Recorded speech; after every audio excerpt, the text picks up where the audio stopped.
time. uh, Welcome, everyone.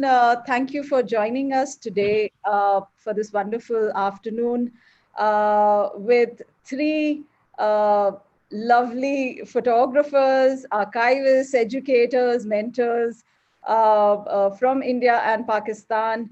Today, we've gathered for the session, The Withering Libraries, which is a discourse on the shared histories of the reading spaces in India and Pakistan. And today we will be sharing the same through the documentary practices of Chirodeep Chaudhuri from Bombay. Hi, Chirodeep. Thank you for being with us today. And Farooq Sumro. Hi, Farooq. Farooq is from Karachi, famously known as the Karachi Wala. And today's session is moderated by Rishi Singhal, who is the discipline lead of photography design at NID. Hi, Rishi. Thank you so much for making the time and doing this. I'm going to give a very short introduction to each one of you and then hand over to Rishi. Chirodeep Chaudhuri is the author of the critically feted book, A Village in Bengal, Photographs and an Essay, a result of his 13-year-long engagement with his ancestral village in West Bengal and his family's nearly two-century-old tradition of the Durga Puja. Chirodeep's work documents the urban landscape, and he has often been referred to as the chronicler of Bombay. There are a lot more details that you can check out on his website and his Instagram and Facebook. He keeps sharing. He lives in Bombay and divides his time between his assignments and projects, teaching commitments, and chasing photographs of subjects as diverse as abandoned helmets and airport smoking rooms. So maybe you'll get a glimpse of a few of this. We also have with us Farooq Sumro, who is a photographer and archivist based in Karachi. Farooq is a quintessential Karachi denizen who documents the life in Karachi. He's the man behind the Karachi Wala, where he has been archiving the city for the past 10 years. And we have Rishi Singhal. Rishi is a photographer and an academician based in Gandhinagar, India. He has received his education from the Center for Environmental Planning and Technology in Ahmedabad, Visual Studies Workshop, Rochester, and the College of Visual and Performing Arts at Syracuse University. Currently, he is leading the master's program in photography design at the National Institute of Design in India. I welcome you all. And now over to Rishi so that we can kickstart this beautiful conversation today. Thank you all. Thank you, Shachi. And I'm so glad to be having this conversation, with two of you with us today, Farooq and Chirodeep. And I welcome all the audience and I hope that, we'll be able to lead you through some wonderful explorations of the two cities, that is Bombay, or Mumbai as we call it today, and Karachi. And through this discussion and through some presentations that the two photographers will make, we'll try to understand, what really motivates them to work in the way they work. That is, what are their concerns? Because I think as an educator, I can take the license to talk about it a little bit before we proceed, that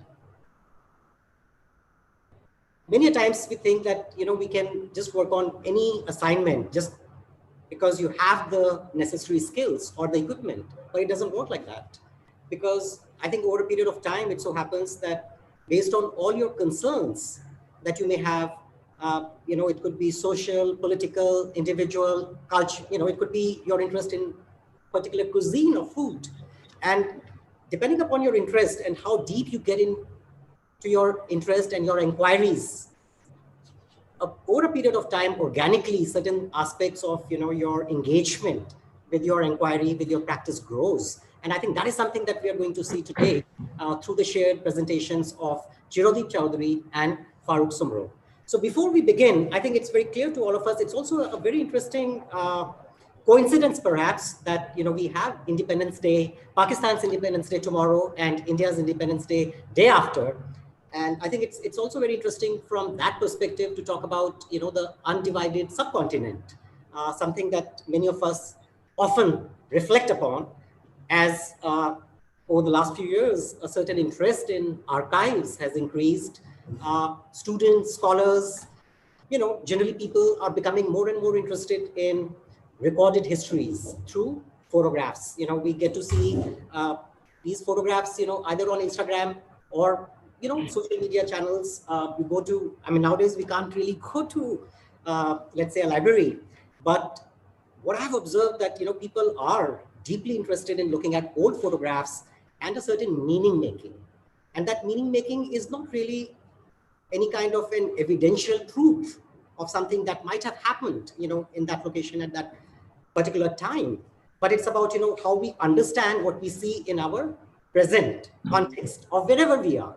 So keeping all of that into account, I think it's very exciting for me to be speaking with Farooq and Chirodeep, where, they will also talk a little bit about their interest in their respective cities. That is, as Shuchi has pointed, Chirodeep comes from Bombay, a port city, an economic center, rather an economic powerhouse of the subcontinent, India specifically. And likewise, Karachi, another port city. And, I'm also reflecting on certain similarities between the two cities in terms of, their geography, their terrain, also, certain connections to when we reflect on our colonial past and what I may call the shared colonial past in terms of port activity, economics, and governance. And both these cities have so many layers of culture, of history, that it becomes an extremely complex experience, to partake the city, to negotiate with the city as you sort of move through it in terms of architecture, in terms of cultural institutions, in terms of other social institutions, and what these cities offer and have offered through the generations.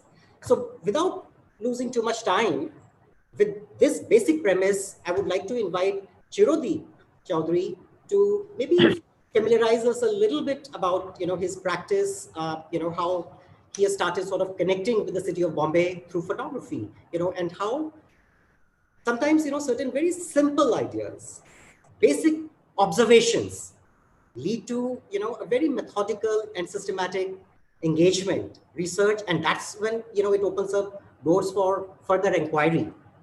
What in academic terms we call research, it could be preliminary research or secondary research. So I think as Chirodeep will be showing his work, he'll also reflect upon, what led to that, and, like what led to his interest in the first place, and how he very systematically went about working and, creating that cohesive thread, which becomes meaningful, not just for him, but for all of us. So Chirodeep. Okay, let me just start sharing the screen a little here. Okay. Okay, so what I'm going to be talking to you all about. So my work is largely concerning the city of Bombay. This is the city that I've grown up in. It's the city that I believe I understand better than most others. It's the city that I believe I can read and interpret better than any other city that I've had a connection with. Now, one of the things that so my interest in Bombay really kind of developed, to be honest, from the time I became a photographer.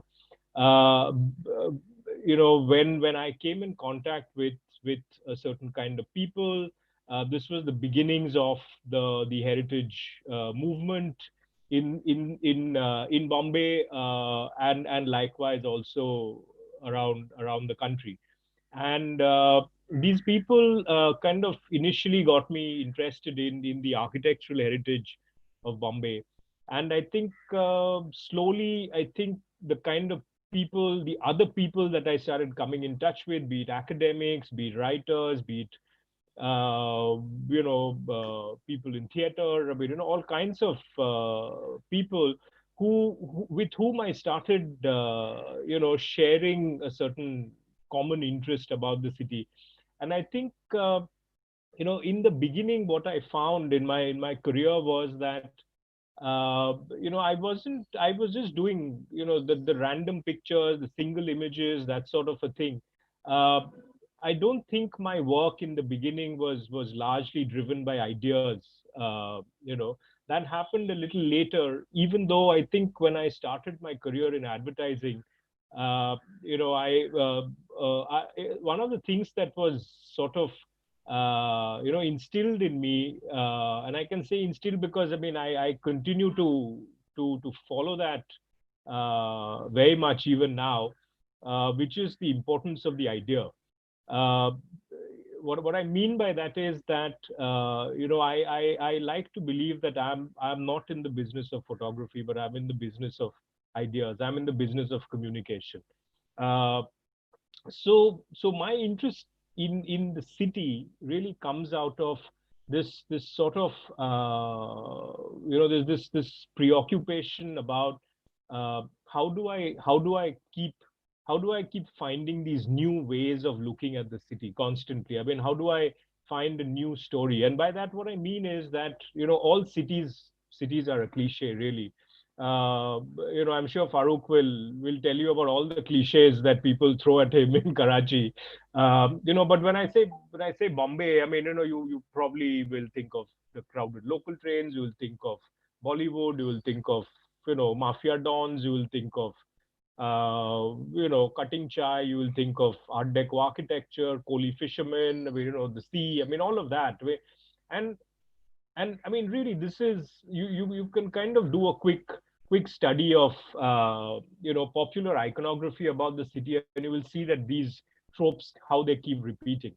uh, but then I don't know if the question is that really my city? Are those really a reflection of the way that I engage with my city? uh, so this so the work that I'm going to try and show you all a range of works. I hope there'll be time. I mean, uh, so the first work that I'm going to show you is the series called The Commuters. uh, so this work really emerged out of a very fundamental question that uh, how do you portray the city? Okay. And the more I kept thinking about it, I'd actually been commissioned to do a book, which is really a more popular portrait of the city. I mean, it includes a lot of the cliches that I was talking about as well. Uh, but it kind of set me thinking, like, I mean, if I'm to do this portrait of the city, what would it be? And the more I kept thinking, one of the aspects that seemed to kind of linger on for constantly was the aspect of work. Okay. That this is the city that is defined by a work ethic. This is People come to Bombay to make their livelihoods. I mean, they may be getting not going too far wherever else they may be in the country, but they'll land up in Bombay and they'll hope to turn their life around. That sort of a thing. It's a tough city to live in. I mean, tougher than perhaps most other cities in Bombay. It's an expensive city to live in and all that. And I mean, all of this is going on in my head. I had started to engage with, this idea of work. Uh, I at one point started thinking, would these be pictures of people at work? For instance, would it show the Kohli fisherwomen, and the fishermen? Would it show a stockbrokers? Would it show the local train drivers and things like that? I mean, but then I realized that it soon got eliminated because I don't think it was engaging enough. I don't think it was anything new. And I think it's also important to realize what you do not want to do with an idea. Okay, so one kept thinking. I mean, at one point I had started to also engage with there was sudden interest in the mugshot. I mean, okay, and the missing portraits and things like that. I mean, there's a whole lot of conversation that I was having with friends. I was doing a lot of reading around the whole politics of the mugshot and things like that. I happened to travel to Cambodia with a friend, and we visited one of the places we visited was S21, where you go and see the Khmer portraits. And as I was telling Rishi earlier in the week that one of the things that you suddenly realized was that uh, that how engaging the simple, straightforward mugshot could be. And I think all of this was part of the churn that was happening in my head, along with a whole lot of other things for about a year. And I at one point resumed working with Time Out magazine, and I was back to being a commuter again. And I stay in Thane, and I would commute into town. And one day I'm sitting in the train, and that's when I think it really kind of hit me as I was sitting waiting for the train to start, that oh my God, I'm sitting here and the idea is staring straight at me. Uh, so the idea was that it came out, it was more of a philosophical this so like for instance, if I'm a citizen of Bombay, and like me, say a lot of y'all are, then we all are tiny bits of the Bombay story. And so a portrait of you would be a small portrait of the city. That's where it kind of really started from. It started, also the basic thing of, being, people watchers. I mean, all of that. Uh, the assumption, how we kind of make assumptions about people. I mean, so suddenly the reason the train, I'm going to show you all two works about trains. I mean, and the reason I'm going to show you two works, they're very different works, but I think none of these works are actually about the trains. I mean, they use the train as the stage. And I believe that the train is an interesting stage here because that's really the stage where the drama of Bombay life is played out each and every day. Uh, okay, and each of us as commuters are kind of actors in that play. We are kind of participants in the story. So let me just start by showing you, and I'll talk you through it. So this is the book that finally we had done. So this work was also being, it took about I think 2.5, close to 2.5 years of shooting. So every day as I would get into the train, I would find a place to sit. And I was able to do that because, a job in the media allowed you to travel at non-peak hours. Uh, and every day in front of me, coincidentally, there would be, a person who's sitting, and it would be quite by chance. I mean, so whoever, it's like the luck of the draw. And I would then do a portrait of, of the man who's sitting in front of me. And this continued for about 2.5, 3 years. And I think at the end of it, I had done close to about 900 odd portraits, which was all then distilled into the book that you saw. It's a tiny 4-inch by 6-inch book with about 100 portraits. Uh, the idea here also is that you kind of, it's really about you sitting and looking at these portraits and wondering about what would be the life stories of each of these people. I mean, like commuters, people often ask me, do you know their names? Do you talk to them? But you see, as a commuter, one of the things that you do is you create this little bubble around yourself. I mean, you rarely talk to people. You don't want anybody getting into your space. I mean, uh, so these are some of, let me just take you all through. And this kind of became a sort of a routine. So I set certain rules for myself. For instance, if I got a space to go and sit, I would not, I would, even if there's a more interesting face within quotes at the other end of the compartment, I would not go and change my place. I had to work with the guy in front of me, and which kind of really pushes you into saying, is this an interesting face? The work also raises questions about what is the interesting face, uh, and it kind of really forced you to kind of do pictures of faces that you wouldn't otherwise look at. Now, this particular grid that you're seeing, I mean, one of the things that I do while I'm working is, I try and work this out pretty much early in my process as to how I would like this work to be disseminated. And in this case, I think I was toying with the idea of the book. Now, the book was kind of then allowing me to play around.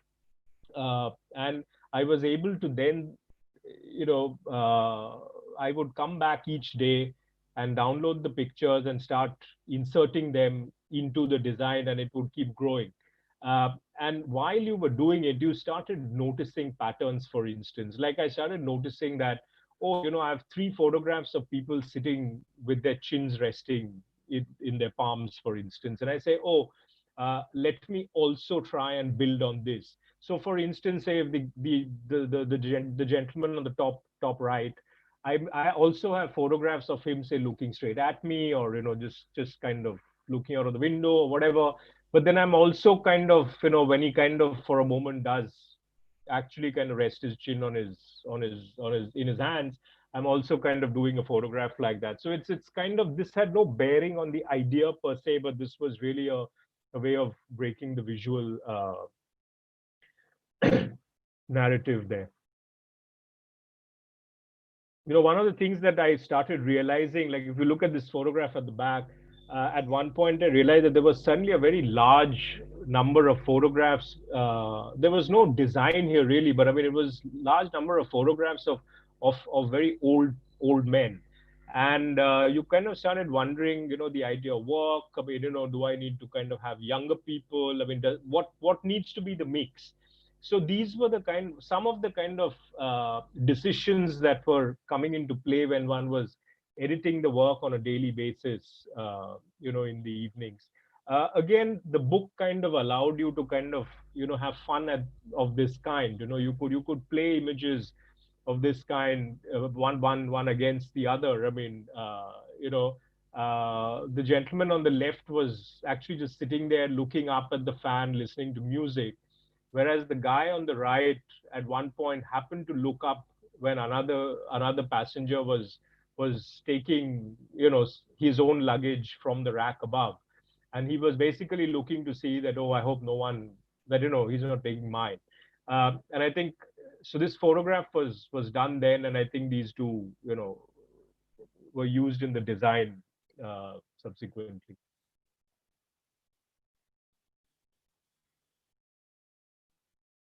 At one point it was also about, as I was designing it, one was wondering, what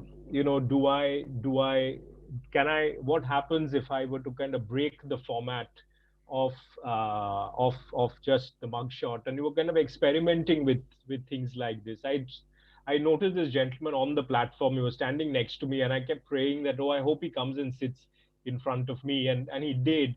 This picture was done without realizing at that point. I mean, do I want to use it, not use it? Though there were, the mugshot variety of this gentleman as well. But I think, as the design progressed and one was getting a kind of more finer fix on the aesthetics of how the book was panning out, I think images of this kind uh, started happening. One started exploring images of this kind as well. You see, also, I mean, you can actually from the mobile phones, you can actually see, you can probably date this work a little. Uh, you know, One of the things, like I said, I mean, boredom is something which is a very integral part of commute. And I think people find ways of keeping themselves engaged.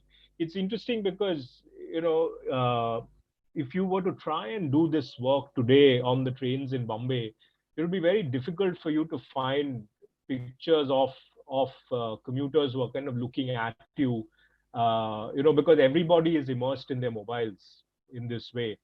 Uh, you were also, you could also kind of experiment playing with formats of this kind. Again, it had no bearing on the core idea as such, but I think these were more visual plays to kind of break the monotony in the book. One of the things that people have often asked me is, I mean, why did one choose to do this work in black and white? One of the things is, I think it kind of, I thought, wait, if I was shooting in color, there was a lot of, I think that sense of monotony, which I was able to, and I don't mean monotony in a kind of negative way, but or rather a uniformity. I mean, a sort of sameness, which was then kind of, getting broken if I was working with color. And I think visually, I thought, I mean, this kind of allowed me, to do that. Though color plays a very important, there's a kind of, it carries a lot of important information as far as the local trains in Bombay are concerned, which I'll show you in the next project as we come along. So this is a portrait that I often wished I had done it in color, because this guy's shirt was phenomenal. I mean, I think it would put to shame much of the taxi upholstery that you see in Bombay. You know, people again ask me, didn't people ever object? I mean, no one actually did. I mean, this is again a very strange thing about photographing in India.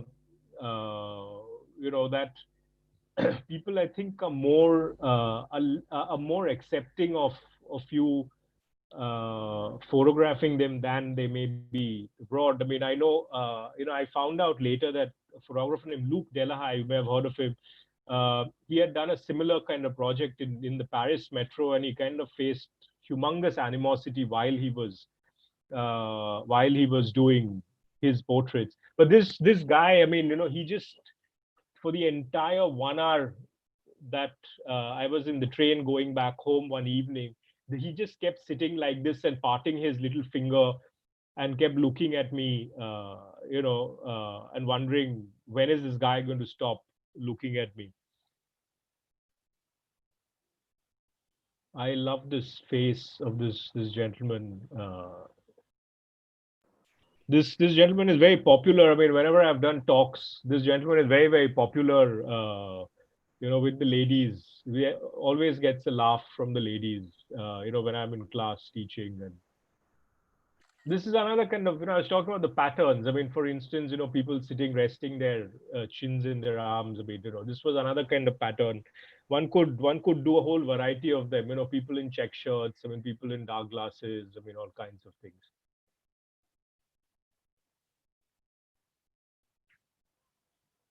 The train is also very lovely. It allows for beautiful light. I'm talking this pure aesthetics here. I mean, it allows for beautiful light. And I think it took me a while to kind of start getting very, very familiar with the light, and what station would allow me for what kind of light. So I was more prepared, for the pictures, so one wasn't really struggling. I mean, one of the things I told myself that I wouldn't do, for instance, is do pictures of people sleeping in the train, because it's again one of those terrible cliches. But this image that you see, it was one did it not wanting to use it, dilly-dallied for a long time, eventually kept it. But I think this is the sort of sequence that I was more interested in, of this gentleman kind of slowly dozing off during the journey. People would tell me, oh, how come there are no people smiling? And I always thought that was a bit of a weird question, because, you're sitting alone in a train. Who would you smile at? What would you smile at? But I think this is the closest that it came to a smile, from I don't know what he was thinking, but I think it came close to a smile. Again, because it was the book, I mean, one was able to play around with things of this kind. This is the kind of luck that one really wants to have, and I think in Bombay we are all part of the problem. You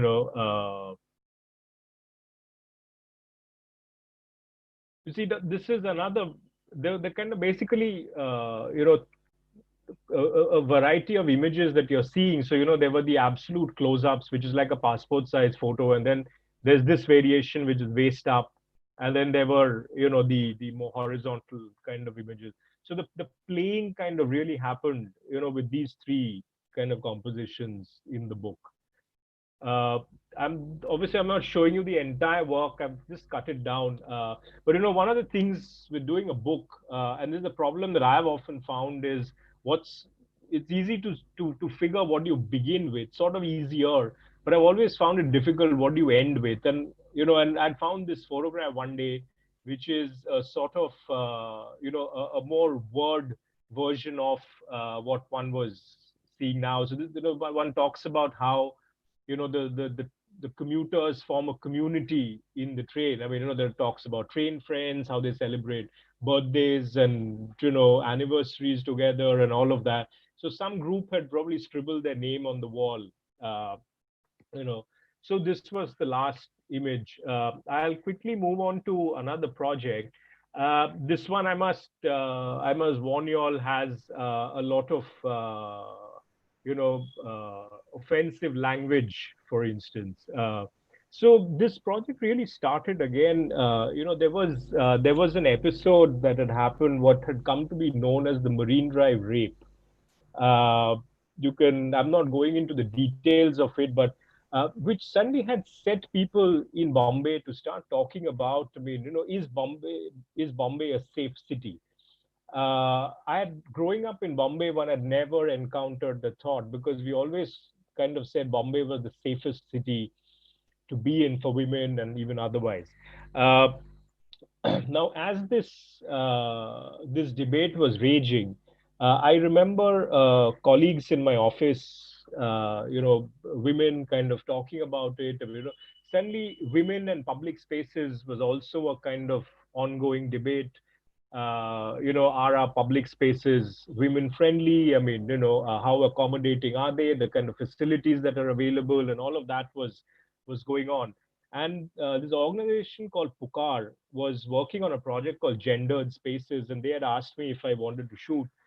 Uh, and after a while, I didn't, I got out of the project, but I think the challenge of trying to photograph something like this set me thinking. Now, what I'm talking about here is that discomfort, which is an intangible thing. It's something that's in your head. So how do you photograph something that's in your head? And I remember one day, in the morning, near the coffee machine, a kind of colleague of mine, she was kind of talking. We had just closed issues, so it was a very late night, and she was talking about how she reached the station, and she said, I thought I'm just going to rest my head against the wall next to the window and just go off to sleep for a bit.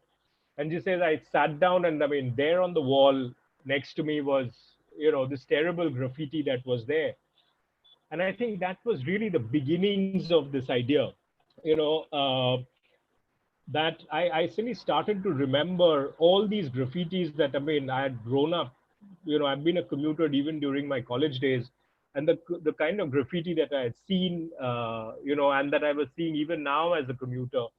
And so I think this is how this idea really started. That again, the local train is as public a public space in Bombay, and you will find a large amount of these graffitis in the ladies compartment, but also in the gents compartment. So these are what you will see here is graffiti that is largely in the men's first class compartment on the Central Railway. And I'm mentioning this because, like I said earlier, color in the local train universe in Bombay kind of has a certain kind of coding. So the green that you see here is the color of the insides of the Central Railway first class compartments. Okay. Uh, if you go into the second class, it's a kind of yellow ochre. If you go into the Western Railway, then there's a kind of different kind of color combination that you see. This is the kind of stuff that you see. So maybe a jilted lover, or something like that, or just some guy who puts up the number of some girl. There'll be the kind of most obscene sort of texts and drawings that you can see.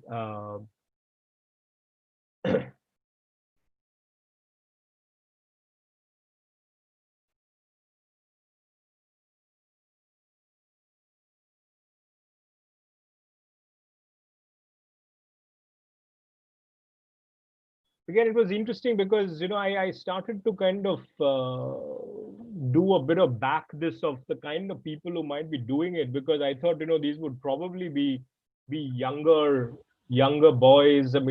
College going boys. Because you wouldn't possibly be doing stuff like this.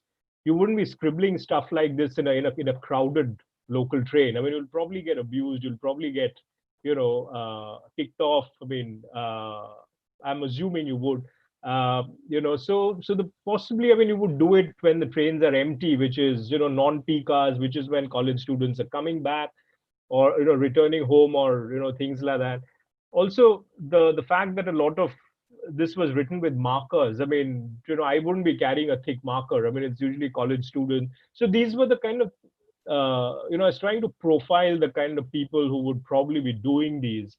Uh, I mean, it was interesting because when a lot of people saw this work, when it was exhibited at the Kalagoda, people had horror stories, it kind of, that people would tell you about, it kind of triggered a lot of interesting conversation around by women in the city. Are we good for time? Yes, I think maybe 5 more minutes for this part of the presentation. Okay.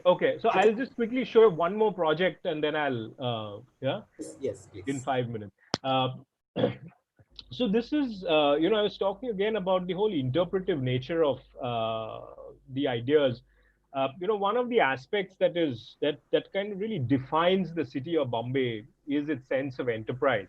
Uh, you know, which basically means that, like I said right at the beginning, that people would come to Bombay and make make their lives, turn their lives around. And again, I mean, the problem with enterprise, like with discomfort, is that it's an intangible thing. How do you photograph enterprise? Because it's something that's in your head. So this was a time when I'd started to notice the coin-operated pay phones. Okay, these are the beginnings of the mobile phones. People had just about started saying things like, "Oh, my carpenter who came home now also has a mobile." Obviously, these are much before the smartphones and things like that. So, but in Bombay, you saw these, you know, every shop had these phones. And what was interesting was that, I mean, so there was an actual business and the phone was side business. The idea of side business, which basically also translates as enterprise, right? I mean, you are figuring out how to make money on the side. Uh, what was happening here was that, so what you'll see here is this combination of the original business and the side business. And what also happens, interestingly, is that the kind of space that the phone really takes up is actually 1 square foot. Literally, you kind of put out a stool. When you roll up the shutters, you put out a stool and you kind of place the phone on it. Now, the 1 square foot is an interesting point here because the whole of Bombay understands what 1 square foot is. It doesn't understand much else in terms of measurement, in terms of distance or whatever, but it certainly understands 1 square foot because real estate is so expensive and things like that. So if you're able to do business, use a square foot of area where you're not having to pay rent, but kind of earning money from it, then I think you are kind of figuring out a way of being smart in the city, and which is what a lot of these people were. I mean, so for every coin, every 1 rupee coin that went in, I mean, 70 came to the guy and 30 went to MTNL. So this kind of became a sort of metaphorical way of looking at the idea, using the telephone to look at the idea of the payphone, of enterprise. Sorry.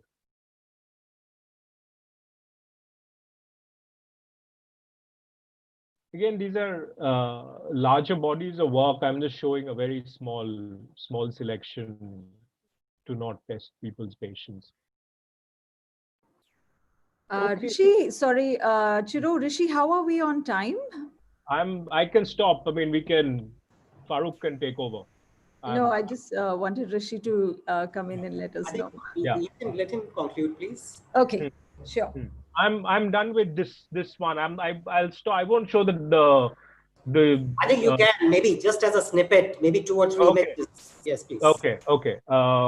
So this other work, which was again this is a work in progress, which is really on where I've been photographing helmets, as Suchi kind of mentioned in the beginning. This work really started out, with, I'm not going to read out the text here, maybe later if you have time. But it kind of started out as in response to the idea of Bombay's bad roads, that the citizens have been kind of encountering over the last 8 or 10 years. And okay, or maybe I should just quickly read out the text instead of showing some more photographs, because I think it'll kind of make more sense. So how one kind of connected the helmets to the bad roads. Let me just read it out. Um, it was a Bombay monsoon evening, black and grey, and then there was the deep crimson, that blood. I remember it vividly, a rather ghastly accident on the highway many years ago. As the victim's limp body was being lifted off the road by passers-by, someone removed the helmet from his head and placed it gently on the pavement by the side of the road next to his mangled motorbike. For the next 2 weeks, I continued seeing that helmet by the roadside. Like a memorial to a fallen soldier of the city, the spot was next to a bus stop. Uh, some days there would be a crowd of people. They would walk around it or even jump over it to catch their bus. None seemed to really take any notice of it. It gathered dust, then a splash of birds' droppings. Finally, it was lying on its side. Uh, the strap had by now come undone. Then one day it was gone. Not all these helmets, this is the crucial part, not all these helmets I have found and photographed are a shrine to a fallen soldier. But soldiers, their owners, all were in this brutal city.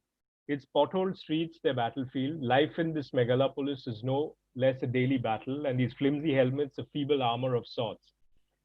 I see them everywhere like decapitated human heads, battered, bruised, muddied, and torn, now left to the elements as if on some medieval battleground. Like ghosts or spirits, they linger, hanging off trees, impaled on a railing or lying by the side of the highway, or then kicked into a gutter awaiting deliverance. So, I'm going to stop here and let Farooq take over.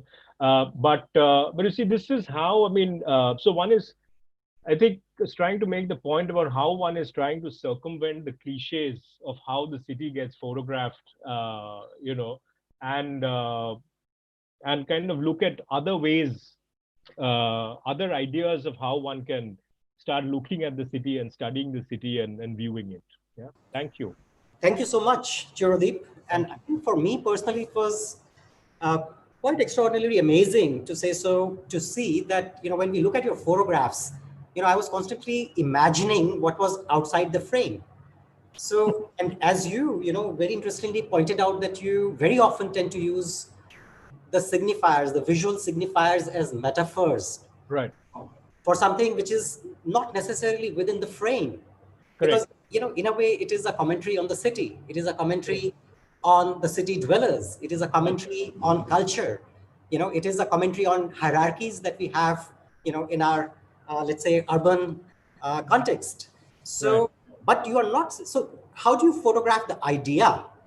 Because, you're not photographing, let's say, a particular handset, because it is not about the Tata handset or some other handset, Yeah. That phone, you're talking about perhaps the economy or, the people, how they, let's say, in a very informal way, appropriate a space. And then that becomes the space of the enterprise.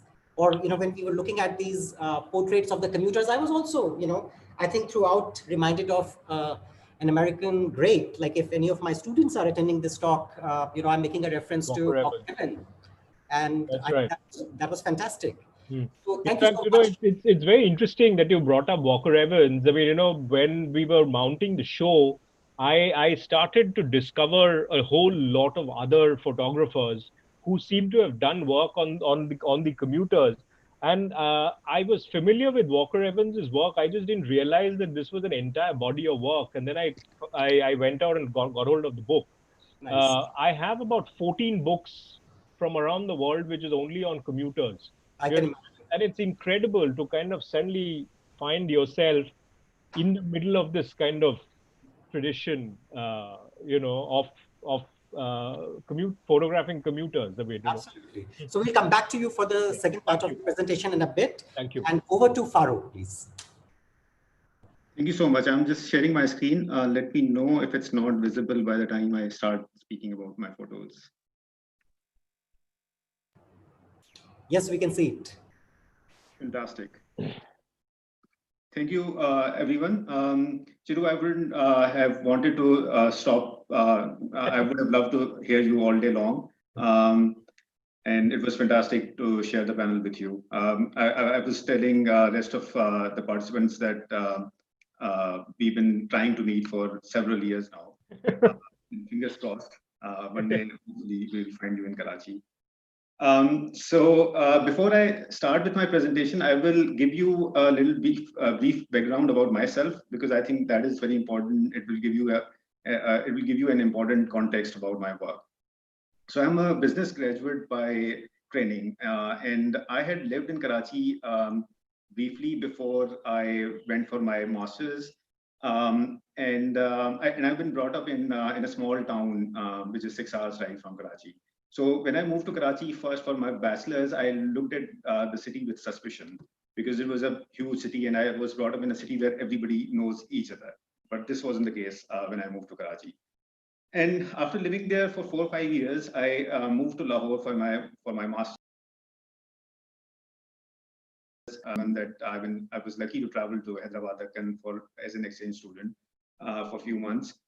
And then I moved to Kuwait, and while I was living there, and everybody used to tell me that this stay is temporary because one has to go back to their hometown.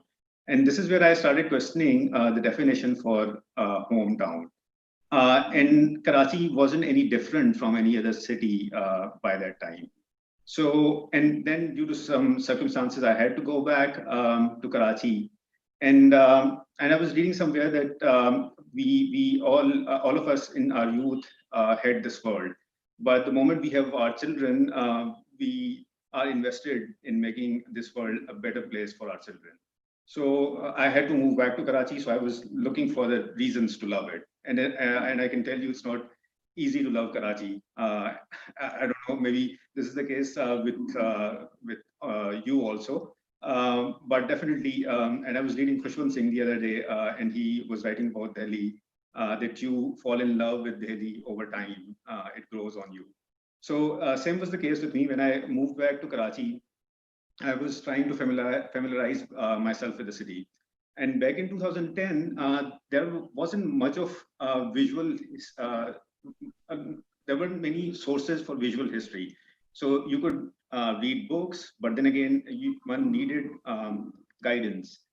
So I wasn't part of fraternity. I haven't gone to any liberal arts school, or I haven't learned arts or photography technically. So it was difficult for an outsider to understand this city, which appeared to be a chaos. So when I moved to Karachi back in 2010, I started going out in the city over the weekends. I was working for a corporation back then. I didn't like them much, and they didn't like me either. So between that uncomfortable relation, I had a lot of time over the weekend, especially. So I used to go and document all these old buildings with the beautiful balconies. And when people like me, who have big degrees and have traveled abroad, they sometimes have inflated egos. So we start asking people that why can't they take care of these beautiful buildings? And sometimes even skies looks smaller in front of our egos. But I'm thankful that I got rid of that attitude. And I spent some time talking to these people, and then I understood that Karachi has a complex, people have a complex relation with Karachi. And after spending time and understanding the history, it was only then that I could understand this challenge. And then there was another question that I was confronted with. There are beautiful colonial buildings in Karachi, and they're not being taken care of. But one asked this question, that why should we take care of a building which is named after Empress of a colonial nation? So this building that you see is called Empress Market, and this is in heart of Sadr, heart of Karachi. And this was founded as a big grocery market back in the day. And this is where a lot of freedom fighters were blown away in front of cannons. Now, we don't have a landmark celebrating it, but we still kind of call it Empress Market. But this is only after reading a prolific writer, Intezar Hussain, that I understood that these buildings, they play a pivotal role in commoners' life. So they become part of our stories, our folklore. And this is why one feel attached to these buildings. And one of easier and more famous landmarks, those were the places that I started documenting back in the day. So this building is called Flagstaff House. This was owned by a Parsi, and Mr. Jinnah bought it in 1944. Now it's been converted into the museum, and the artifacts were transferred here from Bombay, from Mr. Jinnah's house. Now, when you interact with these landmarks and you observe people that visit here and you dig out the stories. So I didn't know back in the day that this building was designed by a Jew architect. Now in Karachi, we don't have any Jews living in present-day Karachi. But this particular Jew, Moses Somek, he's one of two famous architects who have given Karachi a visual identity. James Strachan and Moses Somek. So this particular architect would leave his seal on those buildings. So one could see that still here in this building. And then I was largely anonymous. So I was putting up all these photos and I was writing my experience out in the city, which not necessarily was factually correct. So this is what I experienced out in the city. So maybe I got the names incorrect, or maybe I misinterpreted someone's explanation. But I would put it as it was because it was part of my experience. And I wasn't very sure how the kind of shape this work would take. And I was heavily inspired by the Delhi Wala Mai Asan Sufi. He kind of gave me that framework through which I could document the city. And gradually, I was doing it on my own on the weekends. And suddenly people started taking notice and they would write me emails. There were some strange queries related to the city. So there was this woman who was living here in 1950s, and she wanted me to find her baptism certificate, and she was living in Canada back then. And then there was this Australian who wanted a certain bun from a bakery in Sadar, and he wanted me to dispatch it to Australia. And more lately, I've been putting my house photos during monsoon. Just like a lot of Karachiites, I've figured out that I have seepage issues. So a lot of women will write me very kindly and ask me if I'm all right. And in addition, a lot of people wanted me to be their tour guide. So this was unplanned. So I call myself unintended tour guide. And I've designed an itinerary. So I take people around, mostly on Sundays, when there is very little traffic. And we start early in the morning and spend 3-4 hours driving around the city. With time, when one grows in their respective career, it becomes very difficult to give that much time to hobbies. So I'm doing far fewer tours right now, but I really look for the people who bring different sort of experience. So this couple, so this gentleman was living in Karachi in 1970s. And he has documented Karachi like no one else has done because he was a photographer and he opened up a school here and he spent 4 years. And this is how my network has grown over time. And I've found out new buildings. When I started, I never realized that I will spend 10 years documenting it and still I'll have a long queue. Architecture, of course, was one of the first things that I was blown away with, and I was documenting. And most of the places that I documented, it went under a folder called City Landmarks. And still, it is the largest portion of my work. So this is one of the cinemas in present-day Karachi. It was built in 60s. And downtown Sadar has a lot of similar facades. But if you look at the facades that were built up in the 90s, you will see the contrast. So I keep asking myself, what went wrong? I don't have a clear answer even now, but I suspect that architects have stopped reading poetry.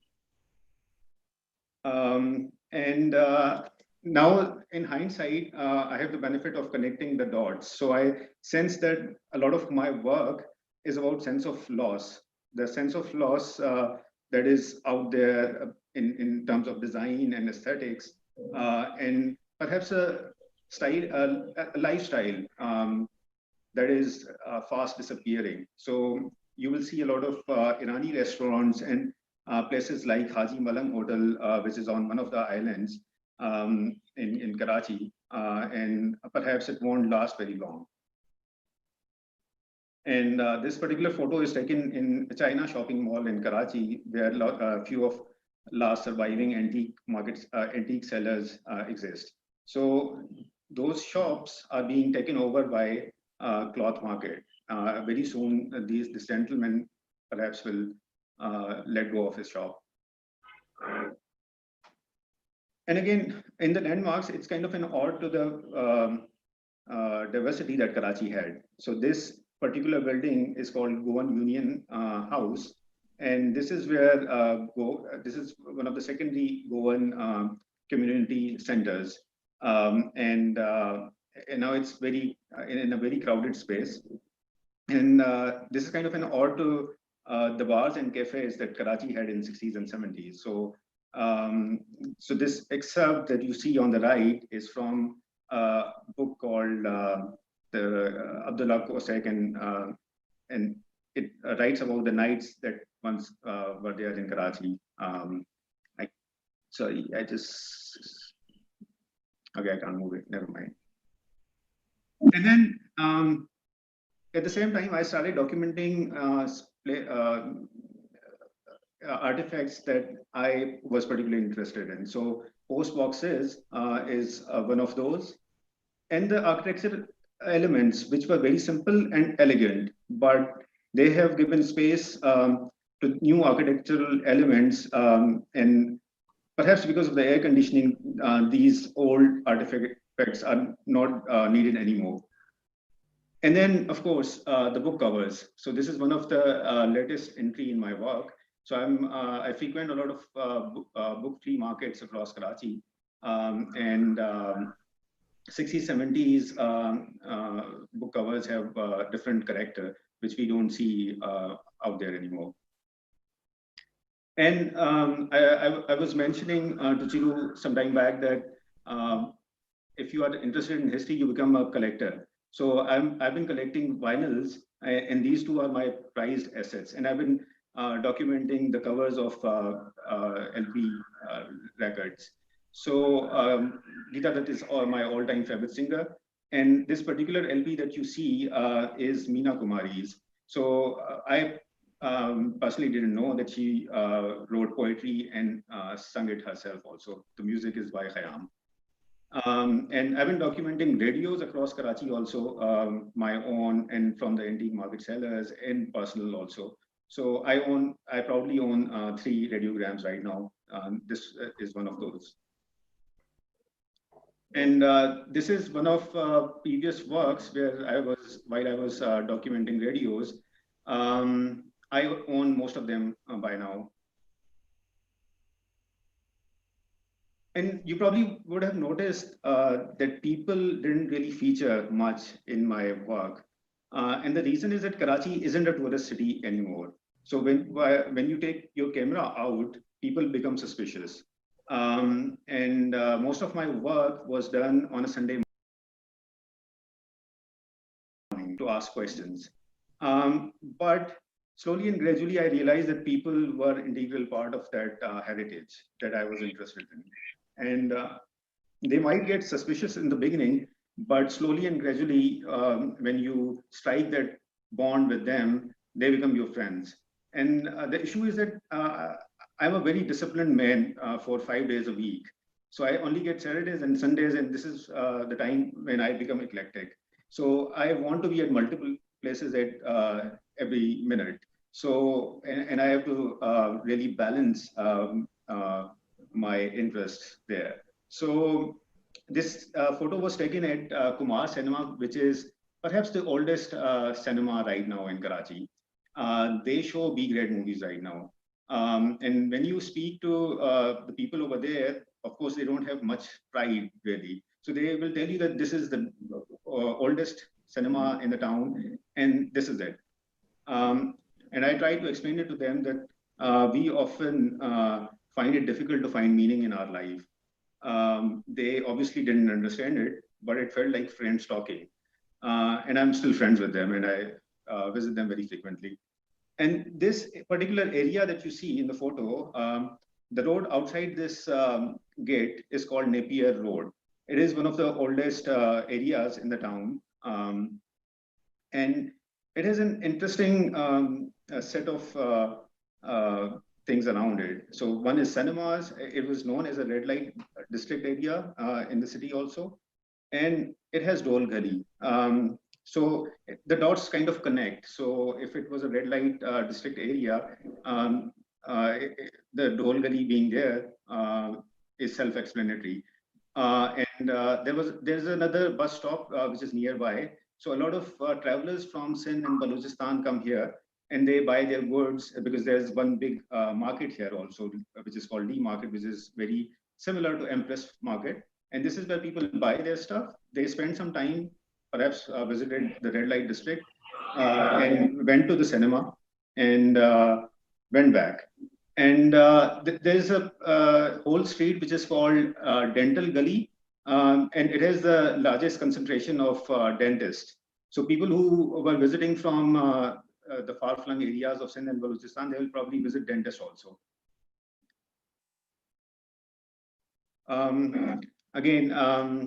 So while I was documenting all these spaces, I was interested in documenting the graveyards in the city also. So these photos are taken at Gora Kabristan, which has a lot of graves here are from colonial time. And also a lot of minorities are buried here. So it's still an active graveyard. And this is perhaps the only space where you will see statues in public space in Karachi. And lastly, this particular place is called Park Towers. It's a shopping mall, and it's very close to my house. And I've seen this particular mall in my prime while I was in my youth and I was growing up, and this was in prime. And now that I've turned 40 last year, and I realized that a lot of my dreams will never come true, I see this mall aging with me. I think we have given up against time at the same moment in our lives. So time passes by, but leaves a story, and this story is quite apparent. And I visited very often still. There are very few shops there that are open, and I've been documenting it over time. So anyone who follows my Instagram will know about Park Towers. I call it the saddest mall in the world. And I was briefly interested in exploring light also. So if I wasn't interested in exploring Karachi, I probably would never have taken photography.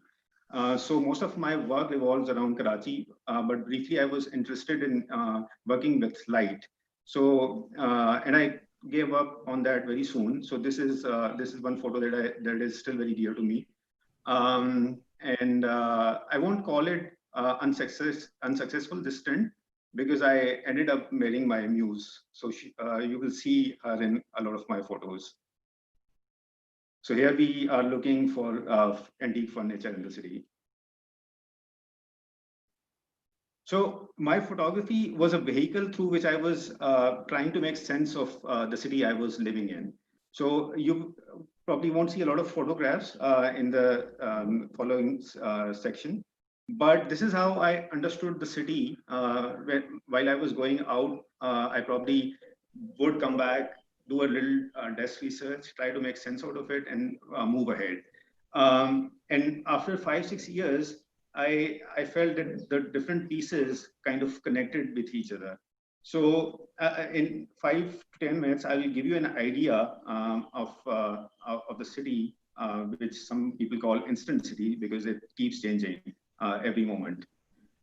So before we talk about present day Karachi, there's a sense that Karachi doesn't have a lot of history, but there are some places, some landmarks that kind of outdate the city that we know as of now. So we have a temple called Mahadeva Mandir. It's like half a kilometer away from my home. And this is where Ram and Sita have believed to visit it. And on their yatra to Hinglaj, which is one of the holiest places for Hindus in Pakistan. So this temple is in itself a natural wonder because it's inside a cave, and there are very many caves in this city. And this is the place which we know as Oyster Rocks in Aram Bagh. But if you talk to people, they will tell you that this was the Oyster Rocks were called Ram Ka Charoka, and Aram Bagh was actually Ram Bagh. And Ram and Sita spent a night here while they were traveling from Mahadeva Mandir to Hinglaj. And we have Abdullah Shagazi's shrine, which is very close to Mahadeva Mandir again. And this saint moved to Karachi in 7th century. It is considered one of the holiest places in the city, and people won't trust the municipal corporation. If there is a storm, they will visit Abdullah Shagazi and pray. And then we have Muriro Mir Bahar, the legend of Muriro Mir Bahar and his brothers. So this dates back to 11th century. And very few people actually know about it. And this is one of the most visited place in Karachi because it's very close to the beach. But this kind of is out of sight. And the legend goes that there was a fishing village in what is present-day Karachi, and there were 6 brothers who were very strongly built, and they were the fishermen, and they had a 7th brother who was handicapped, and he stayed back. So one day, 6 brothers went out in the sea, and they were eaten by a large whale or a crocodile, depends on the text that you read. And they never came back. And the 7th brother, he was very intelligent. So what he did was he created a trap and put himself inside it. And while it was lowered in the water, the whale tried to eat it up and got stuck. So this legend is celebrated still to date in fishing villages across Karachi.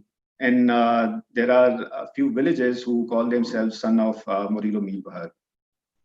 And then we have Mango Pir Shrine on the outskirts of Karachi. Again, this legend dates back to 11th century. And according to this legend,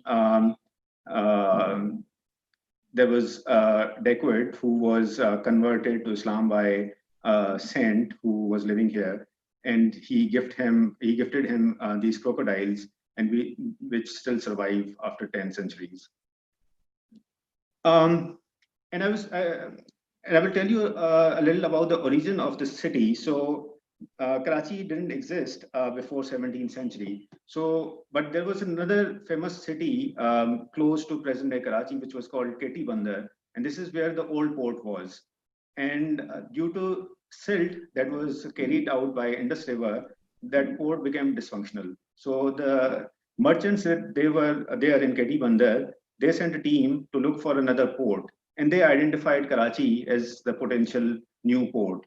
Now, according to the legends, you will see that a lot of cities in subcontinent were founded by kings or gods, but this city was founded by merchants. So that's why it's in the blood of each resident that lives here.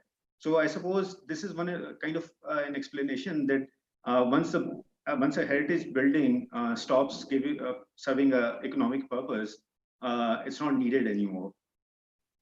This is how the city looked in around 18th century. And this is a quick history. So 1729 was the first year Karachi fort was established. And then there were certain events which were happening far from Karachi, but it had a large impact on the city. So Russia conquered Central Asia, started conquering Central Asia around mid of 18th century, and which prompted British to focus on Sindh and Karachi, which was independent by mid of 18th century. So they occupied Karachi first, and then they conquered Sindh, because they saw that as a potential route to reach border near Afghanistan. And this is when Karachi as a city started to emerge out of that fort. So this is the oldest area around the port, and this is where most of the heritage building unfortunately exists. And this is how it looked back in the day. This is Liari, which is one of the oldest settlements. And then a lot of port-related activities started happening. So the building that you see here is called Mule's Mansion, and it is the latest photo of this building. And then at the same time, Punjab was producing a lot of wheat and cotton, which was transported via Indus River to Karachi. So there was an Indus flotilla, which was a steam service. And then Sindh Railway was instituted to bring that cotton and wheat to the city. So, and then there was American Civil War also, which kind of increased dependence on Karachi as a resource. And this is when most of the architecture and related cultural activities started to emerge in the city. And at the same time, the city started to grow in all directions. But the formal sector, it found it difficult to catch with the requirement. So you will see a lot of settlements in Karachi, which won't have roads or sewage because these were catered by the informal settlement. And of course, the traffic started growing up, and government couldn't, obviously, because of the huge inflows of population at the time of partition. And then in 60s, there was a lot of industrialization that took place in Karachi. So a lot of people from other provinces of the city, other provinces of the country, they moved to Karachi. And a lot of informal transportation started to show up on the roads. And this is how population grew. And now, according to last census, we have 15 million people in the city, while a lot of people contest it and they say that there are 20 million people in the city. Now, the issue is that because of the transport, one cannot rely on the transportation. A lot of informal settlements started growing up near the formal settlements. So this is perhaps, I'm not too sure, I've seen a lot of slums in other parts of the world. Maybe this is unique to Karachi that even in posh localities, you will find slums very close by, where lots of maids and guards and drivers live. And the problem is that these informal settlements, a lot of time the government doesn't do much about that, and then they suddenly wake up and then they demolish it. I mean, there is no right or wrong answer here, but a lot of crisis is there because it's not catered to it all the time. So right now we have a circular railway in the city, which has been inactive for past 2-3 decades. And there are lots of encroachments around it. And now people have invested in those also. I mean, this is not the right thing to do perhaps, but certainly there is a tragedy happening. And one prime example of that is Empress Market. So the Empress Market that you see was from the outside. So inside you will find a lot of encroachments. Now people debate that these encroachments were technically allowed and they were kind of formalized also. Again, I'm not the authority. I don't have the right or wrong answer, but what I saw was tragedy because these people were made to evacuate those shops. And I personally, what I feel is that, and I believe that I have the right to form an opinion here, that they were part of the heritage. So the solution that the authorities may come up with has to incorporate those, have to include those people who were part of this building for so many years. So right now, there's this building being built up around the Empress Market, which wasn't there before. And they are planting a lot of grass. So this is our idea of public spaces right now. And this is an issue that you will find across the city. So the population is growing very fast, but the spaces are not. So few of these spaces are being taken up and are being developed. But when these buildings are developed as posh localities, while these areas are developed as posh localities, they kind of become uninclusive. And Clifton, where I live, is considered a posh locality, but it was very accessible because of the beachfront. And then there were a lot of public spaces like this old Funland. So any kid that you will ask in Karachi who's in his late 30s now will tell you that they will visit this Funland every week. And it was one of the most inclusive public spaces. But if you go there today, there's a huge building, which will be the tallest in Karachi, is being built up, which has kind of eaten up a lot of space for the Funland. And I really doubt that this will exist for years to come. And again, Sea View, which is one of the most happening place. If you want to see people in public spaces in Karachi, this is the place to be.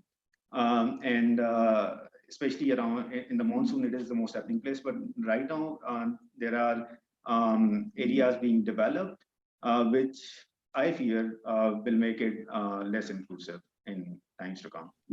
So this is the first part of my presentation, and then we'll talk about the libraries and reading rooms, which are at risk because of these changes that city has experienced. So Sadar was the place to be, but now because it is closer to the port, and it is the area which connects the port with rest of the areas that were developed at later stages, it has kind of become a gateway to the port. So the heritage buildings, people won't be interested in visiting them as cafes or bookshops. So they have been turned into warehouses. So that's it for now. Over to you. Well, thank you so much, Farooq, for giving us this beautiful tour of the city of Karachi.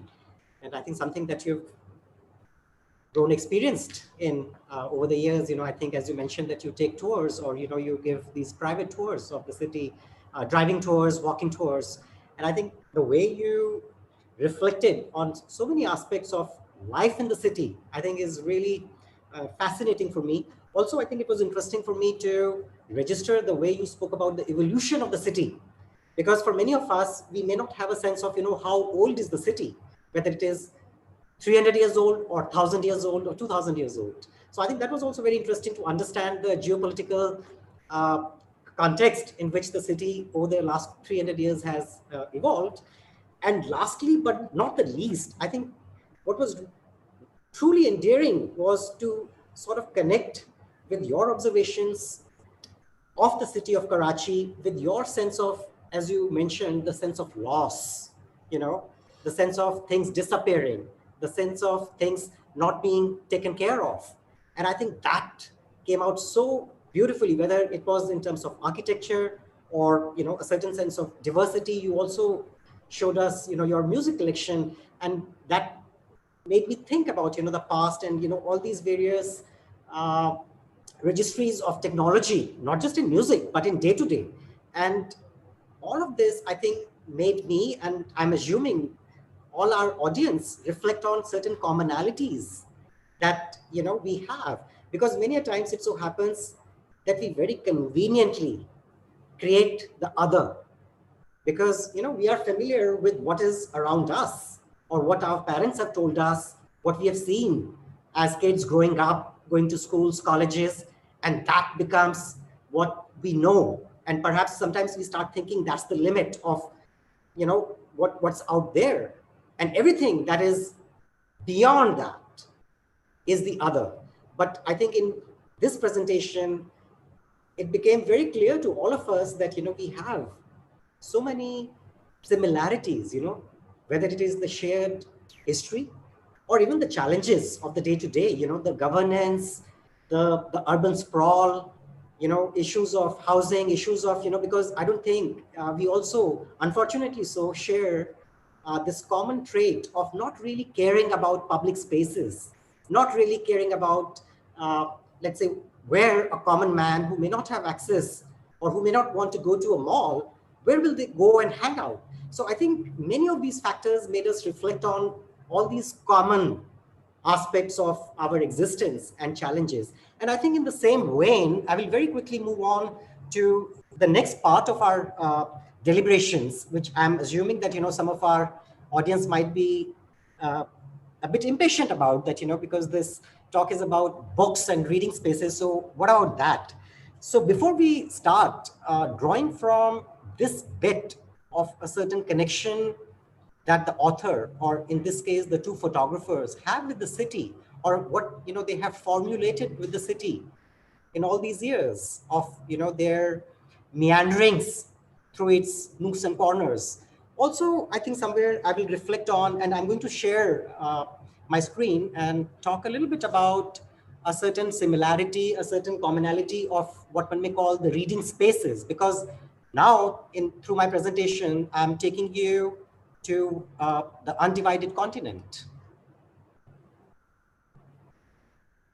So what I'm showing you here, in fact, as you can see the credits at the bottom right, this visual was developed by one of my former students who's a graphic designer and a photographer now based in Chennai. Her name is Pavitra Ramanujan.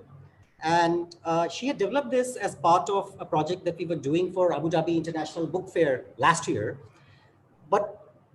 And I think if it is visible to all of you clearly, I hope so.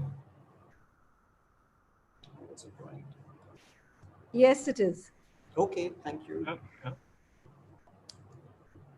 Okay, so as you can see, like when we talk about the history of reading spaces, so it's not that the libraries were always around, so this idea of people congregating together, for a common purpose of informing themselves, of reading, of let's say, acquisition of knowledge, acquisition of information. So that just didn't happen all of a sudden. So as one can reflect on certain aspects of, how our communities, how the civilization over the years has developed. So here we go back to some of the oldest institutions that we have known in the subcontinent, which are primarily religious institutions.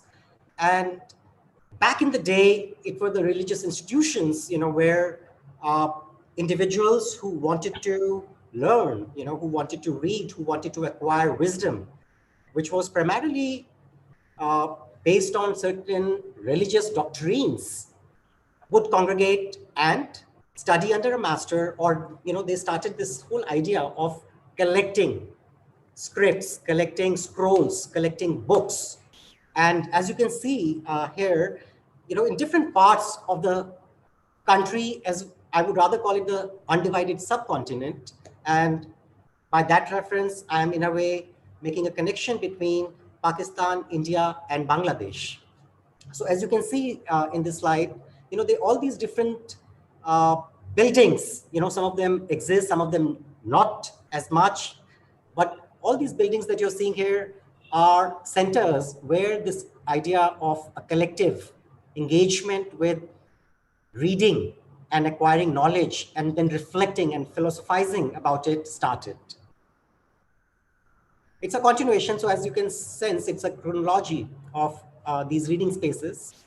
I'm not going to talk about them individually because we'll very quickly move on to the presentations by Chirodeep and Farooq. But this is just to give you a sense of, a certain commonality, as well as, a certain evolution of what we today have come to almost taken for granted, the spaces where one would go, not just to acquire knowledge, but to also become a subscriber to the culture of that place.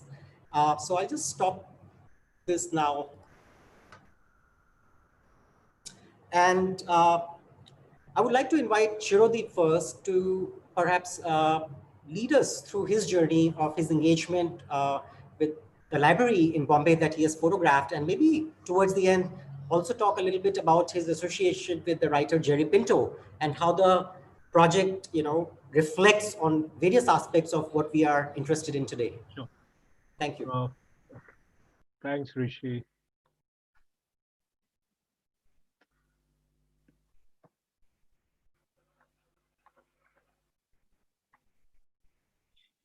Okay, so before I get down to showing you all the photographs of there's this one particular library that I'll be talking about. Let me just quickly show you all 4 or 5 photographs.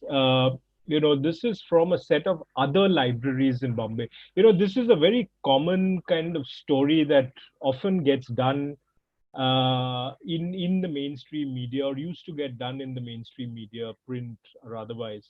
And usually would get done when they would run out of ideas, or an ad has fallen through, which means that there's suddenly space to run photographs. So the photograph would be doing a story on uh, Bombay's old libraries, and this would be like usually 4 or 5 of these libraries. This is a photograph from the David Sassoon Library. Basically, what I'm also trying to tell you is that even that's also been my crime, that I've done a story like that. Okay, this is a photograph from the David Sassoon Library, but I think in a way it also tells us very much about what is the general sense that one gets when one visits most of Bombay's old libraries now, which is usually this sort of very lethargic kind of space. It doesn't feel like a space which is very vibrant for learning and knowledge sharing and things like that. This is all of these libraries are very beautiful Victorian kind of architecture. This is on the first floor balcony of the David Sassoon Library, where there's a whole row of these chairs, which some of you might know are popularly known as the Bombay fornicators. There's a whole row of these chairs where you go in the afternoon and you will see members kind of snoozing off like this. This is the Bombay University Library Fort Campus, Rishi, which was there in your presentation as well. In fact, the same room, the same library, the same arched roofs were there in your photograph, in your presentation, I think. So basically, what also gets documented all the time uh, when these stories get done are these architectural aspects, are these spaces. This incredible architecture, the kind of the roof that you see is a sort of an architectural marvel, is what I've understood from my friends who are conservation architects, I mean historians, and people like that. Uh, this is another, which is the Jane Pettit Library. Again, I mean, another Victorian sort of building, but I mean, very famous again for these incredibly beautiful stained glass windows that you see in the image on the left. Uh, that's the Asiatic Library, one of the most famous libraries. This is a very curious, huge collection. I mean, I'm told every book that is published in India has to make its way to the Asiatic. Uh, so that I mean, I've gone there a couple of times on assignments to shoot, and one day this is the kind of thing that I had come across. So they obviously maintain the books, but it's very amusing because I guess this guy, starts dragging his vacuum cleaner around, and by the time he kind of reaches, the end of the collection, it's probably time to start cleaning the other ones at the beginning of it. So I think, I mean, this is the sort of that's another view of the Asiatic society. Not uncommon to find, the kind of gentlemen that you see there. I mean, older people, usually life members and stuff like that. A certain kind of younger audience is very, very, it kind of hits the eye when you don't see them. I mean, the kind of uh, stuff that people are doing there at the library these days are usually kind of studying for an exam. So they're probably trying to learn by heart from a guidebook, or trying to finish an assignment. I mean, not that you don't do those in a library, but I mean, that's usually what one kind of sees as the larger activity that gets done. Or alternatively, they get used as just as free reading room for the newspapers and magazines.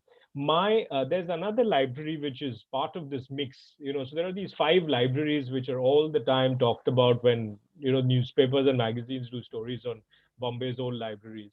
That other library is called as the People's Free Reading Room and Library in an area that is known as Dhobi Talab in Bombay. Uh, you know, and the project that I'm going to talk to you about today is this project called In the City, a Library, which was done in collaboration with my friend Jerry and I. And one of the problems of doing a project like this is really, to get access. And I think what happened actually was that I suddenly discovered that Jerry had become a member of the board of trustees of the People's Free Reading Room and Library. And one day we were meeting and then he asking, so what have you been up to? And then he started talking about the library. And I'm like, so what are you doing there? He said, I've become a member of the board of trustees. And I remember my next question to him without missing a beat was, do you think I can come and photograph there? And Jerry said, yeah, I mean, come over. And that's how it began. Now, the idea that had been going around in my head for many, many, many years was that the work that you will see now. The only problem was that I wasn't getting access to a library where I could do a project like this. And this idea also really came out of a narrative that has been ongoing for a while, which is about the fact that the reading habit is diminishing. Okay, I mean, of course, we're all reading on our phones and we're reading, on our whatever Kindles and whatever else.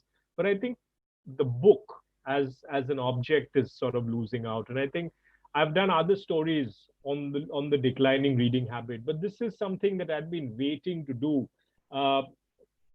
So the access that Jerry got me suddenly meant that Jerry and I were spending a lot of hours in the library. The thing that I wanted to do was not photograph the space. To me, the real story of a library lies within its collections. And I was interested in photographing the books in the library. I had been to the library. This is a library which obviously at one point, if I can make the joke, attracted a lot of bums on the seats. Obviously this, the chair, the dent is not because of somebody sitting there, but I mean, that's the design. So it had a lot of old furniture, vintage furniture, lovely Minton tiling. It's an institution which opened in 1898, 99. And what was then known as the Bombay Native General Library. So if you see the image on the top left, it's actually a receipt from 1920s, which is of a guy who had returned the book. It's a receipt for the return of the book. There are two plaques which you kind of see the moment you enter the library, which kind of lists out all the names of the affluent citizens who had made contributions towards the setting up of the library. And the image that you see on the top right is of a person being handed a book. Is actually used to be the embossed the stamp of the library. It's a lovely reverse embossed sign. This is what the library looked like. This was shot, I think, sometime in 2007, 2008. That's the actual space. There's a picture by my friend Sandeep Torne, who had once come with me, accompanied me there. I kind of do not have too many pictures of the interiors because I was so averse to doing pictures of the interiors. By the time I started photographing it, so you might notice there'll be these marble statues, marble busts, these marble top tables and things like that. The space above, that's the gallery. You can see cupboards up there. This one of the stories that we heard, I mean, we didn't know if we could verify this, was that this space was also at one point an auditorium before it got converted into a library. And the left hand side, which you can't really see in the frame, gives a sense of it being like an auditorium with a kind of a stage. And what we were told is, when Gandhiji first one of Gandhiji's first speeches in Bombay when he returned from South Africa was given here. And Gandhiji sort of wasn't a great public speaker then, and he kind of got tongue-tied and panicked and stuff like that. This is what we were told. We didn't manage to kind of verify, get information that could verify this anecdote. So this is just to give you a sense of the space. I mean, so my first visit to this library was, I think, in '94. My first office was just across the road. I'd gone there with a friend, and I remember being very taken up by the fact that they had bound volumes of Punch in that gallery that you saw upstairs in one of the cupboards. And Punch magazine had just shut down about a few years back, and I'd read about it in the newspaper. And I remember finding the copies there, being very, very kind of excited. Uh, there are also curious shelves, something which said Gandhi shelf. I mean, we didn't find any books on Gandhi there. Those probably got scattered all over the rest of the collection. There was a certain lack of cataloging by the time we went there. But this is just to give you a sense of the terrain that one was operating in. The first time I went, there were books lying under the staircase. I mean, on old furniture of this kind, and yeah. So the job that Jerry and I suddenly had. Sorry, I think. Okay. Uh, so so what Jerry and I really started doing was we started going through the collection of the library. The library had about 40,000 books. We would, I mean, literally, I mean, just start opening cupboards and start pulling out books, start leafing through them, and see if there were books that kind of caught our attention. I mean, which we wanted to photograph. Uh, and while we were doing it, I mean, there was also, a sort of cataloging of it where, I mean, the names and I mean, all those kind of details were being written because, I mean, we were quite sure that if we put it back in, we may not be able to find them again. So I think these were important. I'm going to take you through the images and talk you through it.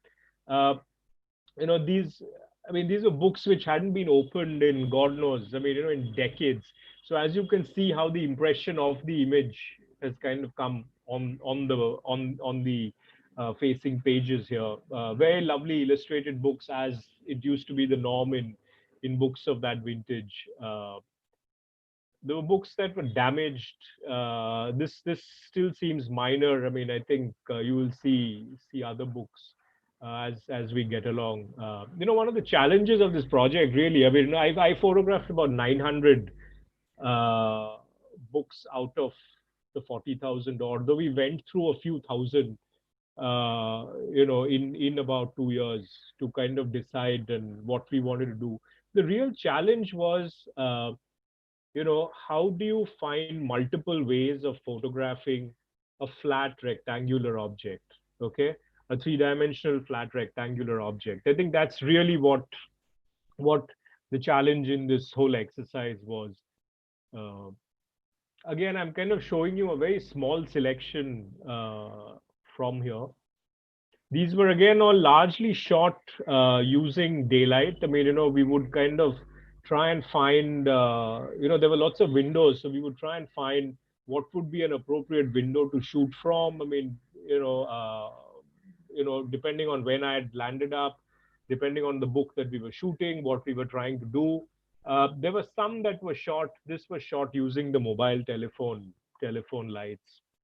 So at one point, I think about I think about 9-10 months into Jerry and I doing this, we figured, or at least I felt, that I think it was becoming too difficult for me to manage, in the sense that I was also spending time finding the books, and also then to be able to because it also involved a lot of handling a lot of dust, a lot of breathing in a lot of dust. So at the end of an hour, you would be quite exhausted and dirty and stuff like that, and then you didn't feel like going out and shooting. So I needed somebody who could help me doing this, and somebody who could with whom I could also bounce ideas of. Jerry was of course there, but I mean, somebody who would have a more visual bent of mind. I mean, Jerry has had his uses without a doubt. But then, I mean, when Jerry and I teach together at the Sophia Polytechnic, So Jerry suggested one of our students, Vedika Singhania, who was, interested in photography. So she kind of joined our team. And Vedika then started hanging around with me at the library. Uh, Now, what I needed, this is what was actually needed. It wasn't just somebody would be able to make the finer kind of decisions. So when you look at a book like this, or this is an easy one to kind of decide and say, oh, I want to photograph it. This, incidentally, I think was eaten by rats, if I'm not mistaken. Uh, so when you look at a book like this, for instance, I mean, we found lots of books with with folding out illustrations and maps and things like that. But I think it was also about saying, this had been taped up. I mean, so it's really about the aesthetics of decay that we were looking at. The kind of for instance, if the tape hadn't yellowed, I mean, I don't think we would have selected it. If that fold that you see of that particular on that particular fold, I mean, we wouldn't probably have selected this. So I think it was somebody who would understand what I was looking for as a photographer and kind of also be looking at those sort of finer things. I don't know if the bottom left corner of these pages hadn't been eaten by insects. I mean, is this the page that we would have shot? There were other pages from this book which were coming off just as much as this, just the way this was. Uh, Another thing that we started getting very interested in as and when we started finding was the sort of things that people would leave uh, inside books. I'm sure this is a very beautiful, very touching letter by a daughter to a father. I'll try and read out a bit. Maybe you could read it as well. To dear Papa, I hope you're well. I'm here well too. You know that we were going to Dandeli on the first, but unfortunately we had to cancel as we didn't get 5 tickets. So it goes on. I mean, it's a very, very touching letter from a daughter to a father about a missed holiday. So we started finding stuff like this as our hunt continued, so to speak. We also started finding, these were obviously examples of vandalism. In a way, you could call it vandalism, but I mean, also some of them were quite funny. I mean, in the book on the top right, India on the Brink, interestingly enough, it had no name of the author. So somebody had scribbled there saying, why author name missing? Is he afraid? Or something like that. I can't read it carefully now. Then the one on the left bottom, I mean, it's actually an impromptu sort of a review, much like I think social media ranting of today, which is, this book is pure muck juicy baloney, and it goes on. I mean, I'm sure the author would be like heartbroken if he ever came across that book again. Then the kind of stuff which people underline in books. There was somebody who had written a mathematical equation on the book on the left. This is again a very funny moment when we kind of came across this letter. This is a letter to the police commissioner of Bombay by a person who was requesting for a speedy for him to get a passport very quickly, because he wanted to apply for the merchant navy and then also go abroad to look for work and things like that. Then there were other very curious stuff that these were all stuff. These ones were stuff which Jerry had kind of found and kept aside for me. Jerry had started going through the collection much before I joined him. So these were books where some guy was writing, little notes about homeopathy, basically trying to, tell people that, I mean, there's nothing better than homeopathy and that everyone should try it out. Should give it a shot. And we figured that it was probably the same guy from largely from his handwriting. These are just 3 books, but I think we found about a dozen such.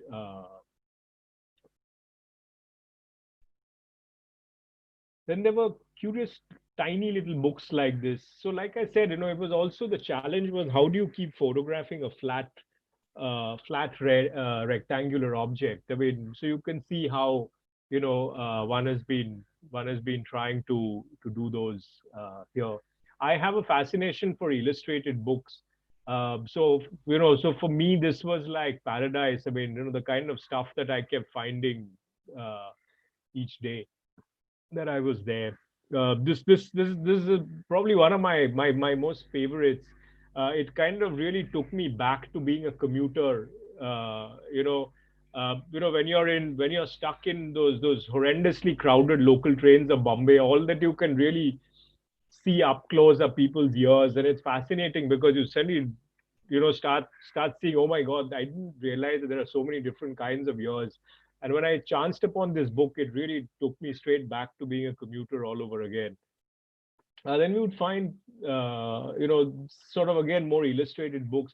There was a lot of books on science and geography, technical manuals. I mean, with beautiful illustrations of this kind. I mean, uh, this is a fascinating one. So this is Rudyard Kipling's Kim, and Vedika had actually found this book. She showed it to me, and I think these were early days of Vedika when she was working with me, and I didn't want to disappoint her and say no, just get rid of it. So I said no, just keep it aside. We'll think about it. And I think that night she kind of started messaging me with very fascinating information about the swastika sign, which I hadn't kind of attached much importance to. So it seems Kipling, who has a India connection, who was born in Bombay, and had a thing for a lot of things Indian. So for early editions of Kipling's books, he used to use the swastika sign as his personal symbol. And then once the swastika sign started getting associated with other unappetizing kind of people and matters, he kind of slowly disassociated himself with with the symbol. So this is actually a very early edition of Kipling's Kim. Now this is the kind of thing which where say somebody like Vedika, who was much younger, who was less jaded than say Jerry and me, kind of really kind of brought another level of freshness, and there's this wonderful pair of eyes to kind of find what we were looking at. We also started finding things like bus tickets. I mean, these have really become like vintage objects now because the BST doesn't use these bus tickets anymore. These were things which was a very Bombay thing at one point. Nowadays they're all using those electronic, a bit like those credit card machines. They use those, and it kind of those electronically printed tickets. This is obviously one on the left is a much older one. It's a 2 Anna ticket, and the one on the right is a 10 paisa. Again, you can see the kind of impression, that books, when they haven't been opened for very long, that's the complete works of Shakespeare, and this is a flower that we found there. I mean, we all knew we could find flowers, but I mean, I think the bus tickets and all were I think the bonus.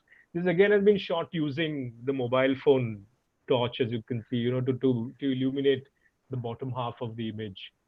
That's a tram ticket on the left. Again, a very, very rare thing to find. Very interesting because the what's written at the back of the ticket is actually the names of the individual stops where the tram would halt, and it kind of in odd ways connected me to another project that I'd been doing, which is photographing Bombay's public clocks, where I was photographing a cinema hall called the Aurora Cinema. And the tram depot used to be right next to where Aurora Cinema is, and the last stop used to be King Circle, which is what is the last one mentioned on the ticket there. And of course, stamps. This was an idea which really came from Vedika, and I like this thing of being able to collaborate with people. I mean, Jerry is somebody that I've collaborated with on previous occasions, but I was mentioning Vedika and, the kind of fresh idea that she was bringing. Vedika would also hang around at the library on days when I wasn't there. She would go there because the staff got to know her as well, so they would give her access. And one day she came up with this idea that, we could probably, because we had also now started to think of how we would disseminate the work, as I was mentioning right in the beginning. And so she came up with this idea that, and she had kept this whole selection of these books where the back pages were interesting because they had these pages where notations are made about when books are lent and when they are returned and things like that. So it was such a brilliant idea that one afternoon we just spent hunting for more of these and photographing them, and I created this grid at home. So that's actually from the gallery, from the show where it was. So this was the idea which Vedika had come up with. I'm going to take you. I'm going to read out a bit of Jerry's text. Yesterday actually was National Library Day in India, so I think it's an interesting day to be doing this. Let me just read out Jerry's text. Would have been nice if Jerry was here to read it out, but let me do it on his behalf. The library is an ancient human institution, an extension in brick and mortar of the brain, an expansion across time and space of the human cerebrum. The library is a vain attempt to capture what we know when what we know is always in flux, and our ways of knowing have been challenged repeatedly and variously. The library is an elitist institution based on the premise that the only knowledge worth having is the abstract knowledge that will allow for capture. It is not interested in non abstractable knowledge. The library is a dream space, a fevered dream space, a Borgesian dream of infinity. Any library with more than 40,000 books will defeat the longest human life, even if you read a book a day. This library has more than 40,000 books. The library is a space for imagination, for daydream, for invention, for research, for investigation. The library is more than the sum of its parts. If you need to look for what it means to be human, look no further than the nearest library. If you need to look for what it means to be inhuman, look no further than the man who burns a book. Choose your definition. Even as you choose, know this, that edifice which looks so imposing, those rows of books which look so welcoming, they're as susceptible to the passage of time as you are. Time ravages books just as much as silverfish, mildew, and blades, wielded in secret and in silence. The book has many enemies, so have libraries. But the worst enemy of all is the sound of receding footsteps as people walk away from libraries. Tell me, when did you last go to the library? These last three paragraphs, I mean, every time I read it, it just gives me the goosebumps. I mean, it's really moving.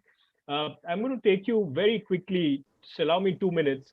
Uh, just to give you a sense of how this work was finally shown, and the kind of lucky stuff that happens. I mean, these were large prints, and if you as so as we were kind of figuring out things on the walls of the gallery, the gallery staff kind of held one of the prints on the wall, and what we noticed was, if you see in these photographs, the kind of shadow that is falling, okay, just below the prints.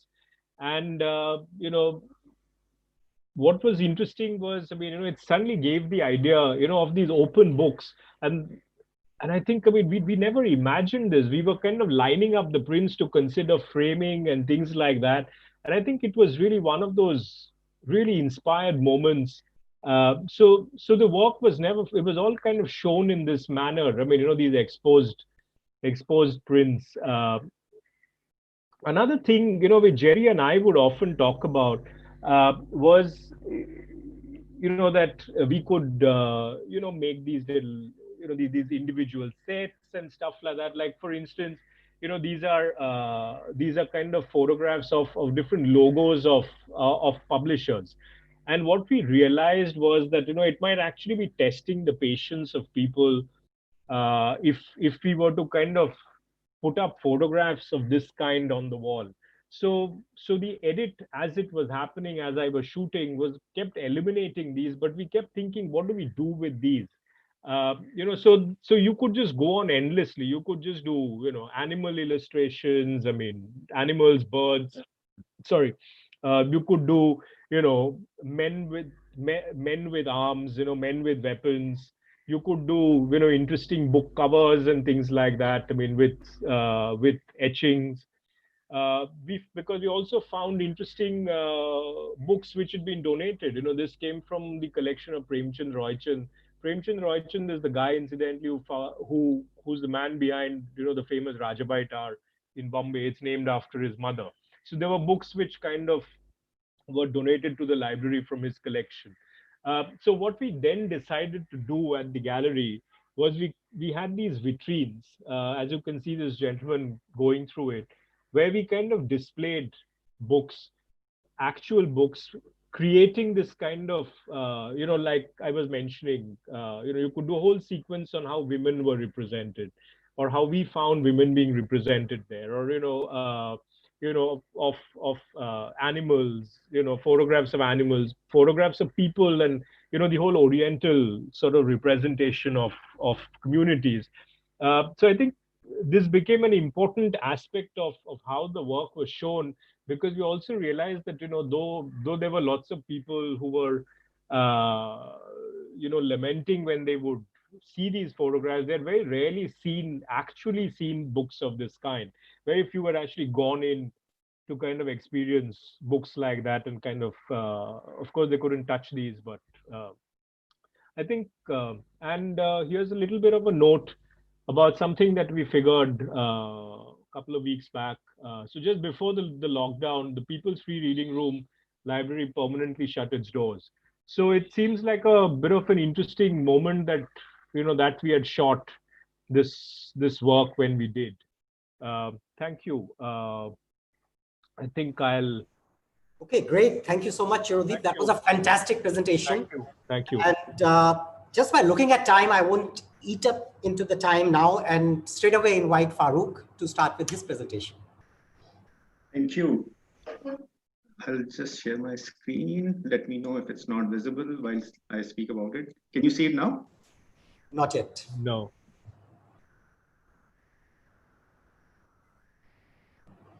Okay, now. Yeah. Sure. Okay, so I'll just briefly touch upon some bookstores that I've come across in Karachi. So Abbasi Kutub Khana is the oldest bookstore, surviving bookstore in Karachi. So it was founded in 1910. It's inside Juna Market. It is being run by Habib Abbasi Sahab. And it's in his family. It's being run by his family for last 2 generations.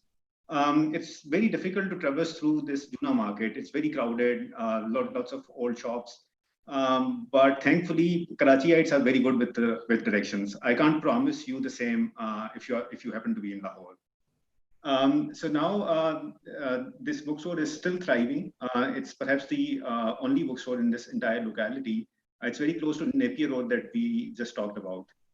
Another famous bookstore in Karachi is Thomas and Thomas. So this has still survived, and this is in Sadr, the area that I was talking to you about. So there were like 24 bookstores in its heydays, and slowly and gradually, most of those bookstores have shut down. So Thomas and Thomas is one of the few surviving ones. This was founded in at the time of the partition. It was founded by Gora gentlemen. And this was acquired by Mr. Muhammad Yunus. And one of his son actually went to college with me, and I never realized it before. So Muhammad Yunus Saab still runs this bookstore. It's again, I fear that it will get shut down once he moves to London to live with his children there. Another one exception is Arthi Kitab, which is being run by Ajmal Kamal Saab, who's a retired banker, and he's a rare breed. He's an optimist bookseller. So when you visit him, he'll tell you that there is a lot of lots of young Pakistanis who are first generation of Urdu readers. So and he's very positive that a lot of his books sell across the country. So that's quite encouraging to know. I personally, my mother tongue is Sindhi, but I dream in Urdu and I write in English. So a lot of Pakistanis belong to that generation. Another bookstore, which is considered one of the oldest, is called Pioneer Book House. It's inside a beautiful building. It's very close to city courts. That's why it sells a lot of law books. So it was very close to being getting shut down a couple of years back. And I will come back to this particular bookstore again. Another favorite bookstore is Tidbit Bookstore. It deals in popular fiction and comic books. It was near Pasi Fire Temple and close to it was stuck between Pasi Fire Temple and an Irani restaurant. And this area again is being heavily commercialized, and this particular bookstore was torn down a few years back. And Salim, who's the latest owner, was out of business for some time. So I will continue to see him across the book festivals across the Karachi. And he was an angry gentleman. So he was very unhappy with people in general, that no one is reading these days. And he was unhappy with his children also, which is quite natural with this generation, but perhaps more with the booksellers. So he knows that his business will shut down once he calls it a day. But he is still resilient. So he has again opened up his bookstores in a new location now. And he has an Instagram page also, and he does online deliveries.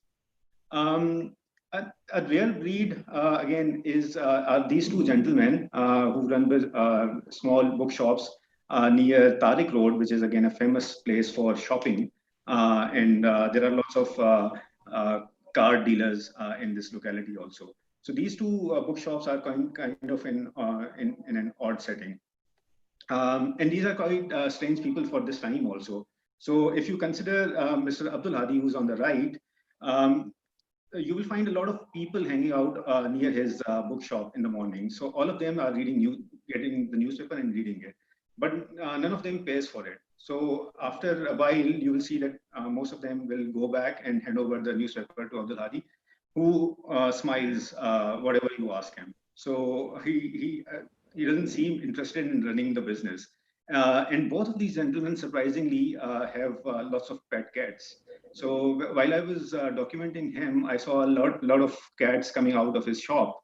And he probably told me that his resident cat just had 4 babies. And similarly, the other gentleman who runs this small shop, which was kind of partly damaged during last monsoon, but he again was, he's just taking some eatables for his cats right now as we speak.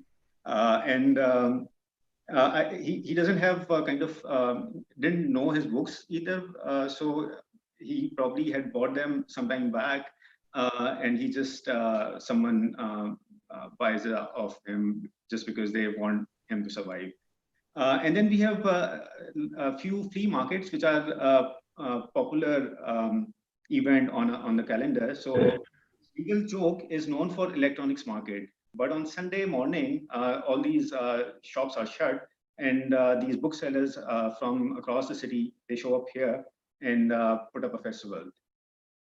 And a similar event happens at near Hassan Square in Karachi, in Gulshan, where and you'll see a lot of pirated books here. But then again, these guys had different fortunes across the year. Sometimes their shops are shut because of the rain and all, because this area is in depression. And now coming back to the libraries and the reading rooms, Karachi had a popular culture of reading rooms, especially. So in neighborhoods, and like I said, Karachi, again, did have a lot of libraries back in the day under colonial rule. But at least in 60s, there were lots of libraries and reading rooms that were built by KMC, Karachi Metropolitan Corporation, or the communities themselves. So this is one example of a community-run reading room. And this is in Liari. And if you happen to be from Karachi, you will know that Liari was considered a triple area, even by Karachi standards. But again, I will tell you that the people of Liari have the most happening life. So they have lots of hobbies. They are interested in media, and we have lots of footballers and boxers coming up from this area. And libraries again are still active compared to the other locations in the city. So this is the library which is inside Theosophical Society. Again, this is kind of dysfunctional now, but they had a great collection. I think they are digitizing it right now, and primarily it runs as an NGO now. Frere Hall again is a popular location. It has a library on the first floor. I don't have a lot of photos of this place again because I usually do my documentation on Saturdays and Sundays, and unfortunately libraries are shut on Saturday and Sunday in Karachi for some strange reasons. And then we have Taimuria Library in North Nazimabad. Like I said, there are certain libraries that are run by Karachi Metropolitan Corporation, and they get decent funding, and you can see that it's in a great condition. So a lot of students come here, they finish their schoolwork here. So in a strange way, they are operating as those public spaces which are required across the city. So this is the future that I foresee for these universities. This is on the intersection of Shersha Suri Street and Sharai Jahangir. So I think in real life, their families didn't go well with each other, but right now, in a strange way, they are connected in Karachi on an intersection. There's a Sharai Noor Jahan and Sharai Humayun nearby also. And then we have certain few libraries. Again, they have huge spaces and a decent collection of books, but very few visitors.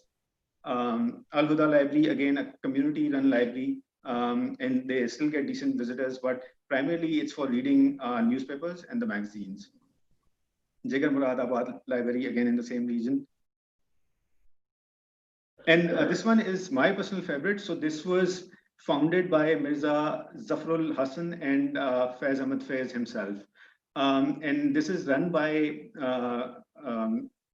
and kind of an NGO which is behind it. And it's one of the better ones in the city.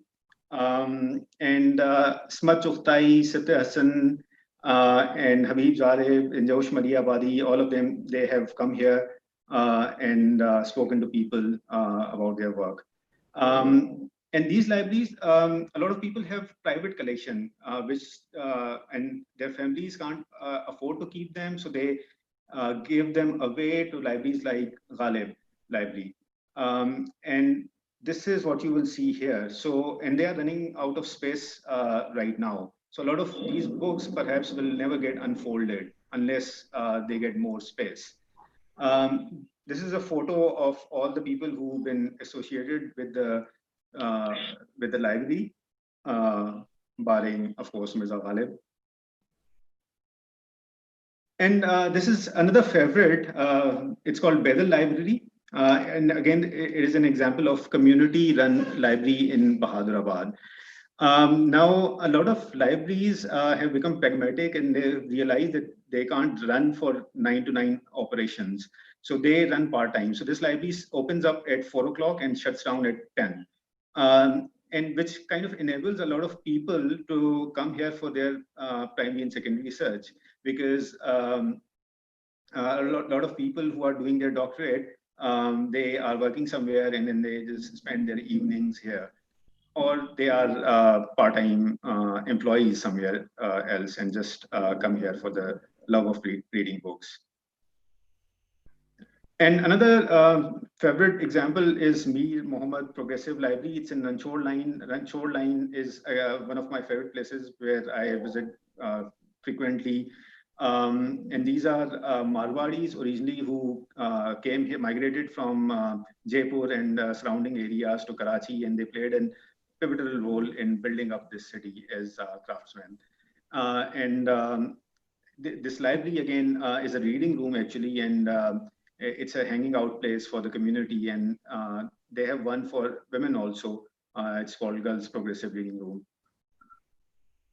One example that I would like to share is that of Anjuman-e-Taraqi Urdu. You will see a lot of buildings in Karachi. Their history was disconnected when at the time of partition, because the residents of those areas migrated to India, and the people who came here, they never got to know the stories. So so this is the most exciting part of about Karachi also, because you happen to step in at a place where you kind of unearth some connection, which people who reside in those buildings, they don't know. And this is what makes Karachi different for anyone who's going out. There's no standardized experience. So my Karachi could be different from that of my friends. Now this building, so I went there because Babai Urdu Maulvi Abdullah, he was living in this building, and he founded Anjuman Taraqi Urdu in Karachi, and he was running his operation from here. And when he passed away, he was buried here. So I found it fascinating. So I went there to document it. And then I came across this stone, foundation stone.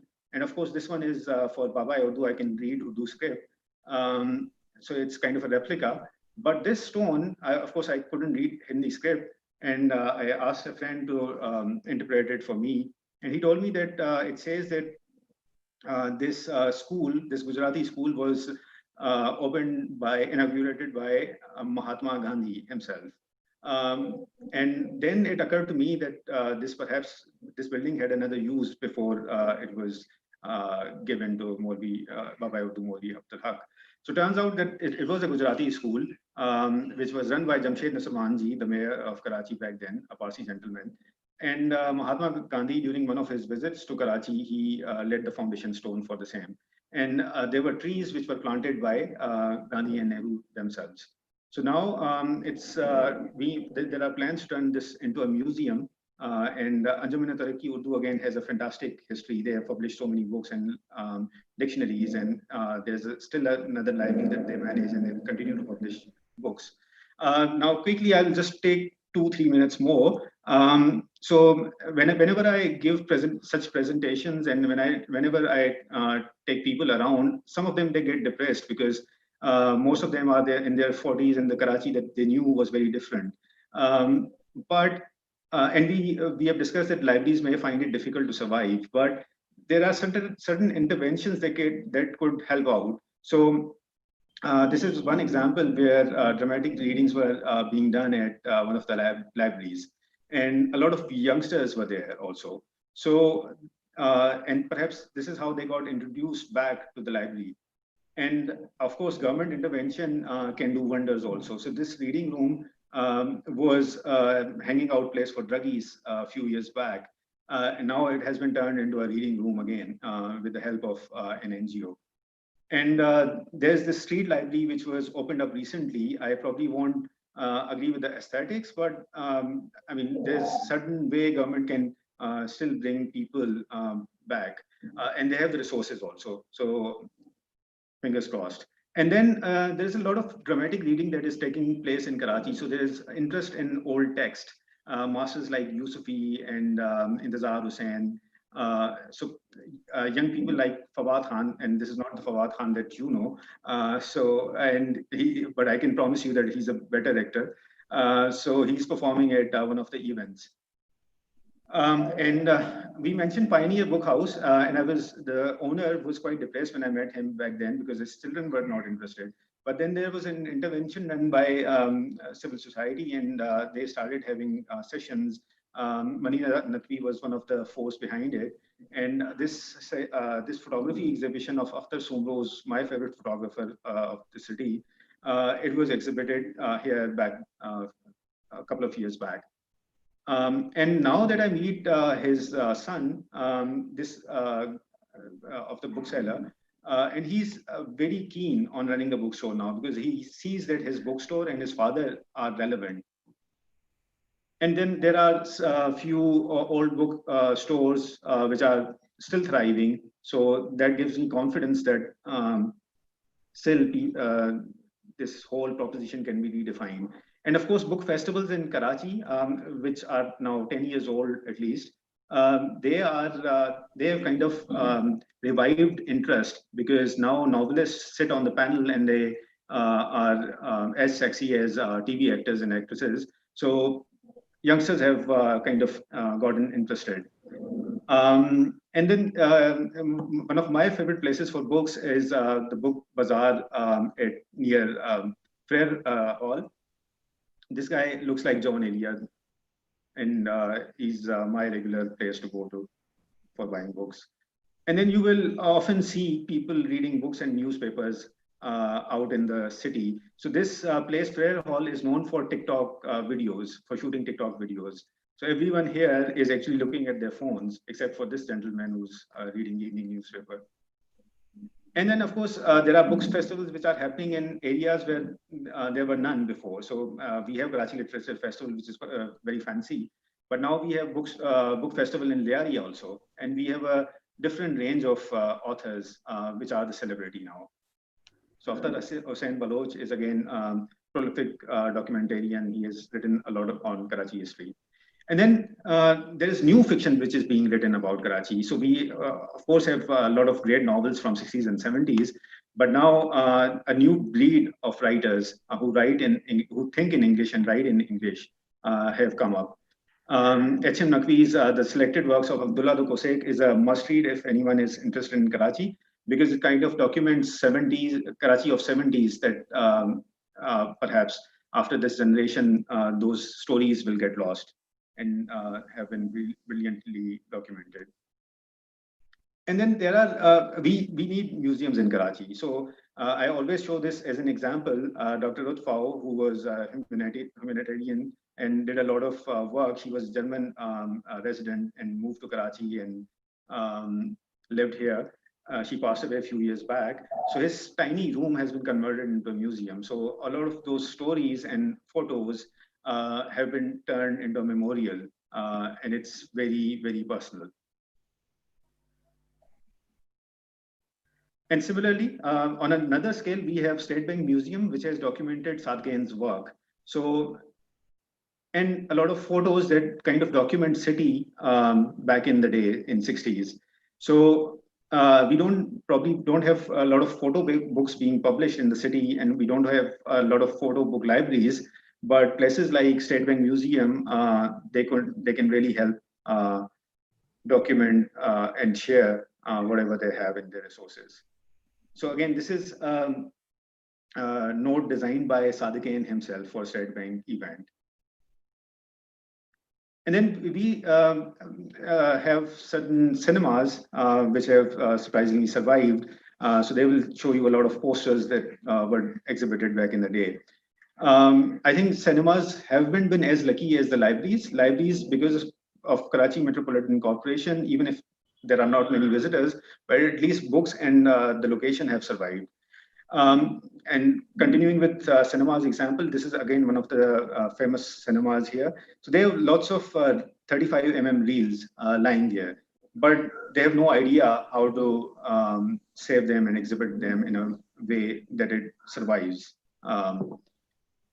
And then my favorite hangout place in Karachi. So the owner has, again, in his own way, documented popular culture. So the people that you see at the back have some relevance to some time period in Karachi. And of course, we had Biennale, and we have heritage walks happening in the city, which celebrate some things as water troughs, which are not relevant really in present-day Karachi. And the government releases fund for restoring buildings which, such as Freemasons Lodge, which is being converted into the museum. And then we have painters like Abdullah Saab, who are still painting the city. I mean, the view that they get and the output that they produce is amazing, the kind of transformation. So this is, we come to the end of the presentation. I would like to share a quote from an excellent book on the city, which is called Instant City. If you come to Karachi for a few days, you will hate it. But if you come here for a few months, Karachi for 40 days, you will love it and never want to leave. Thank you. Well, thank you. Thank you, Farooq, for such a lovely presentation, for giving us a spectrum of possibilities vis-a-vis engagement with books and readership, whether it is bookstores or reading spaces, libraries, museums. And I'll make a connection to what Chirodeep had presented earlier. And I think overall, both of you, I must say, are creating such important documents of the current times in which, we are certainly looking at the past in so many cases. And I think we are at some level also feel disappointed by our inability to preserve or to encourage more and more people to engage with this rich reservoir of history, of culture that we have in all these spaces in our cities. So my understanding is that in future, maybe not in a very distant future, some of your engagements, explorations will perhaps somewhere make an impact either at a policy level or at least at a level where, let's say, if we have 50 participants today, who are attending this talk, my understanding is that their interest in what both of you have shared goes beyond just photography and goes beyond, how you've made that photograph, what lights you used, or I think in some cases, our photographer audience have already been asking some of the questions pertinent to photography, but I think what you're doing goes way beyond just a pure interest in photography or considering photography as a means of profession or art, because here you are connecting the medium with history, heritage, culture, past, present, and perhaps future also. So I think the way I look at it is that, both of you have very interestingly spoken about a certain use, disuse, misuse. And I think especially in Farooq's presentations towards the end, he has also very interestingly touched upon aspects of reuse or, what I may call a certain revitalization of the reading spaces and reading habits. So, and I think that is something extremely important. And I won't shy away from sharing this with you that, as you can see, my settings today, I'm sitting in NID Gandhinagar's library, what we call KMC, which is acronym for Knowledge Management Center. Now, we have a fantastic collection of all kinds of books, not just on photography, on various kinds of designs, sociology, arts. But what about the readership? So this is also something that, we have dealt with at institutional level, how to engage people, especially when you have devices which offer a spectacle, or which offer an experience which is similar to a spectacle, which is fleeting and deeply impactful, but it may not last. So how do you create a certain sensibility where subscribers or people who go to libraries or anybody, who's interested in what's happening in the world. So you're looking at your Instagram or you're looking, and nothing wrong with that necessarily, so I'm not necessarily comparing it to say that this is right over something else or this is wrong. All I'm saying is that how do you engage those who, because of their association with a certain media, which as I said, is spectacular, there's a certain attraction towards it, which could be fleeting, not as long-lasting as, a relationship that one may have, which was, I think, very evident in both your presentations, your own interest, your own deep engagement, at a level that goes beyond your photography or how, you photograph the spaces or how, let's say, you photographed the books where, it's very, very evident that you are interested in literature or poetry, so a particular language, a particular time period.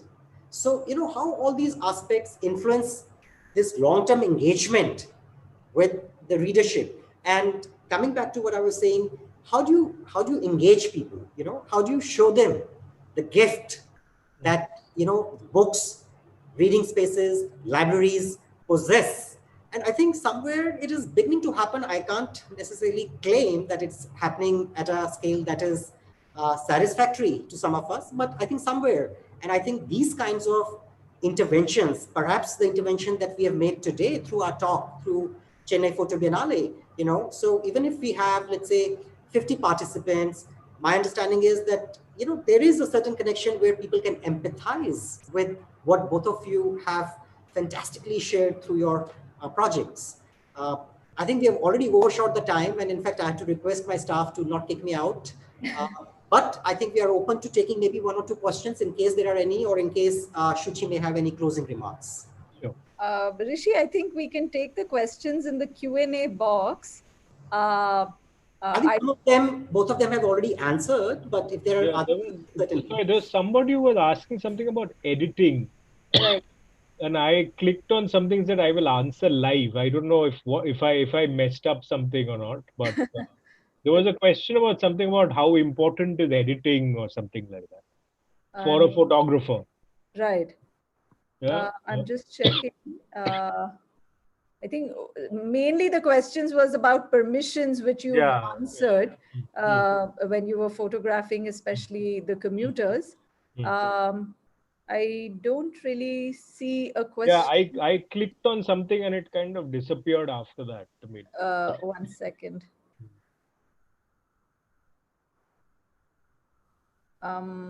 Yeah, so the question is, Chiro, how important is it for a photographer to have a sense of editing? You have a tremendous sense of that art. How does one develop this? Okay, making a couple of quick points. One of the things that I was talking with Rishi the other day, and I say, which is that I think is to have a plan. Okay, so when you are because you can't edit if you don't have a plan, right? So it probably starts with saying, okay, what's the story? What's the story that I'm saying? I mean, as journalists, for instance, it's that eternal question that is thrown at you. What's the story? I mean, don't beat around the bush. What's the story? So if you have that, I mean, what's the story? Then you're also asking yourself, like, okay, now how do I go about telling the story? The two basic things in any piece of communication: what do you want to say, and how do you say it, right? I mean, so now, for instance, I mean, another aspect then it comes into play is like you're saying, okay, so how do I disseminate the work? Now, all of these start impacting how you are going to be doing this project. Like, for instance, say if, the One-Rupee Entrepreneur project that I was showing, it's the idea of enterprise. I mean, it's like, say, if a columnist were to be writing about it for, like, say, a column in Time Out magazine. Okay, I mean, it would be a single page column or a half page column, and there would be one photograph that goes with an accompanying photograph. Now, would the telephone be one of the photographs? It probably won't, because as an individual image, it's not self-explanatory. It starts making sense in a cumulative way. So you are saying that, okay, I'm saying this work is being created for the walls of a gallery, which then allow you for a more interpretive kind of work, as opposed to, like, say, on the pages of a magazine. Okay, so that's one stage. Now, the moment you've arrived at that, now then you're kind of following logic. Like, for instance, the helmet series, or the one of the things that I do is I'm editing on a regular basis. I do not do this thing like, I shoot for 3 years. Now I sit down to edit. That makes no sense, because you obviously have to have some sense in your head while you're on location. Why are you shooting something? Is it relevant? Sure, there could be excess that you're shooting. You say, okay, we can see it later. But I mean, there still has to be a plan, right? I mean, so what is the plan? So that plan is what allows you to edit to a logic. Okay, so without that, I don't think you can. Like, I remember this lovely anecdote about, I think it was Rishikesh Mukherjee, uh, who was, I think, originally an editor for films. So when he shot, he kind of never took, like, say, never would take 50 takes. He pretty much knew that when he's shooting, that have I got my shot or haven't I got my shot? Because he's editing in his head. He's editing in his head because he knows what's the sequence that he's going to be editing for, what's the end product that he's going to be doing. So this becomes very crucial, to kind of have that scaffolding in your head. What's the story? I mean, how's it generally going to be built? After that, then, of course, it's like building a house. You say, okay, I need the general structure, and then you could say, नहीं चलो एक खिड़की यहाँ पे लगा देते हैं, वो यहाँ पे दो खिड़की है, तीसरा एक खिड़की यहाँ पे भी लगा देते हैं. You can of course do that, but I'm saying you still need to have your basic blueprint, and you do that, and I think your editing becomes much more easy. Second, I think is also be disciplined. I mean, don't leave things, oh, I will edit at the end. It never works. I don't think it's a good practice. I think what it also does is it keeps you very much in touch with your work. I mean, it's like you could talk to writers and they'll tell you, that as they are writing, they are also rereading and rearranging and editing and doing that. I don't think too many writers would say, I write the entire novel and then I start editing. I don't think it really works like that. It might happen occasionally, but. And maybe I think people, we might need to do a workshop with you, Chiro, to kind of give a more in-depth sort of, understanding of the editing process. Sure. Rishi, is it okay? Can we take one more question? I know you also need to. A very quick question, because I think my staff is waiting on me. Okay. So then maybe just Farooq, if you could quickly just answer, how do you navigate through the ethics of street photography, considering the fact that asking for people's permission prior to taking photographs, snaps, which seems ethical, may greatly affect the authenticity of the picture? Maybe would you like to comment on that? Yeah, it's a tough one, really. So in the beginning, I usually avoided photographing people, but slowly and gradually, I realized that they are part of the heritage, and I can't really avoid it. So what happens is that it requires a lot more time if you want to make them comfortable after taking permission, because they will be aware of being photographed in the beginning, but after a while it becomes okay. So but you can't really just take photos and walk away. You have to spend a lot more time making them comfortable. Right. Thank you so much. Thank you, everyone. I think this was a wonderful session with that not only into your large. Of course, time is always short, and we've not shared enough, and we've not discussed enough. But I think for now, this has been wonderful in context of just the National Library Day, that we thought that we'll celebrate the whole week, sharing works around libraries, and also having discussions. I really hope that there is an opportunity for us to collaborate in the near future. And let's see, maybe Zoom will be the way or whatever, but we hope that we can take this conversation further. I thank everyone who joined us for this conversation and stayed on. Thank you, everyone, so much. Thank you, Chirodeep, Farooq, and Rishi. Thank you so much. Thank you so much. Thank you very much. Thank you very much. Thank you for finally getting me to kind of meet Farooq. I mean, thank you. Thank you. So bye from the three wise men or three bearded men. Thank you, Rishi. That was lovely. Thank you. Thank you, Suchi. Thank you, everyone. Bye. Bye. Bye.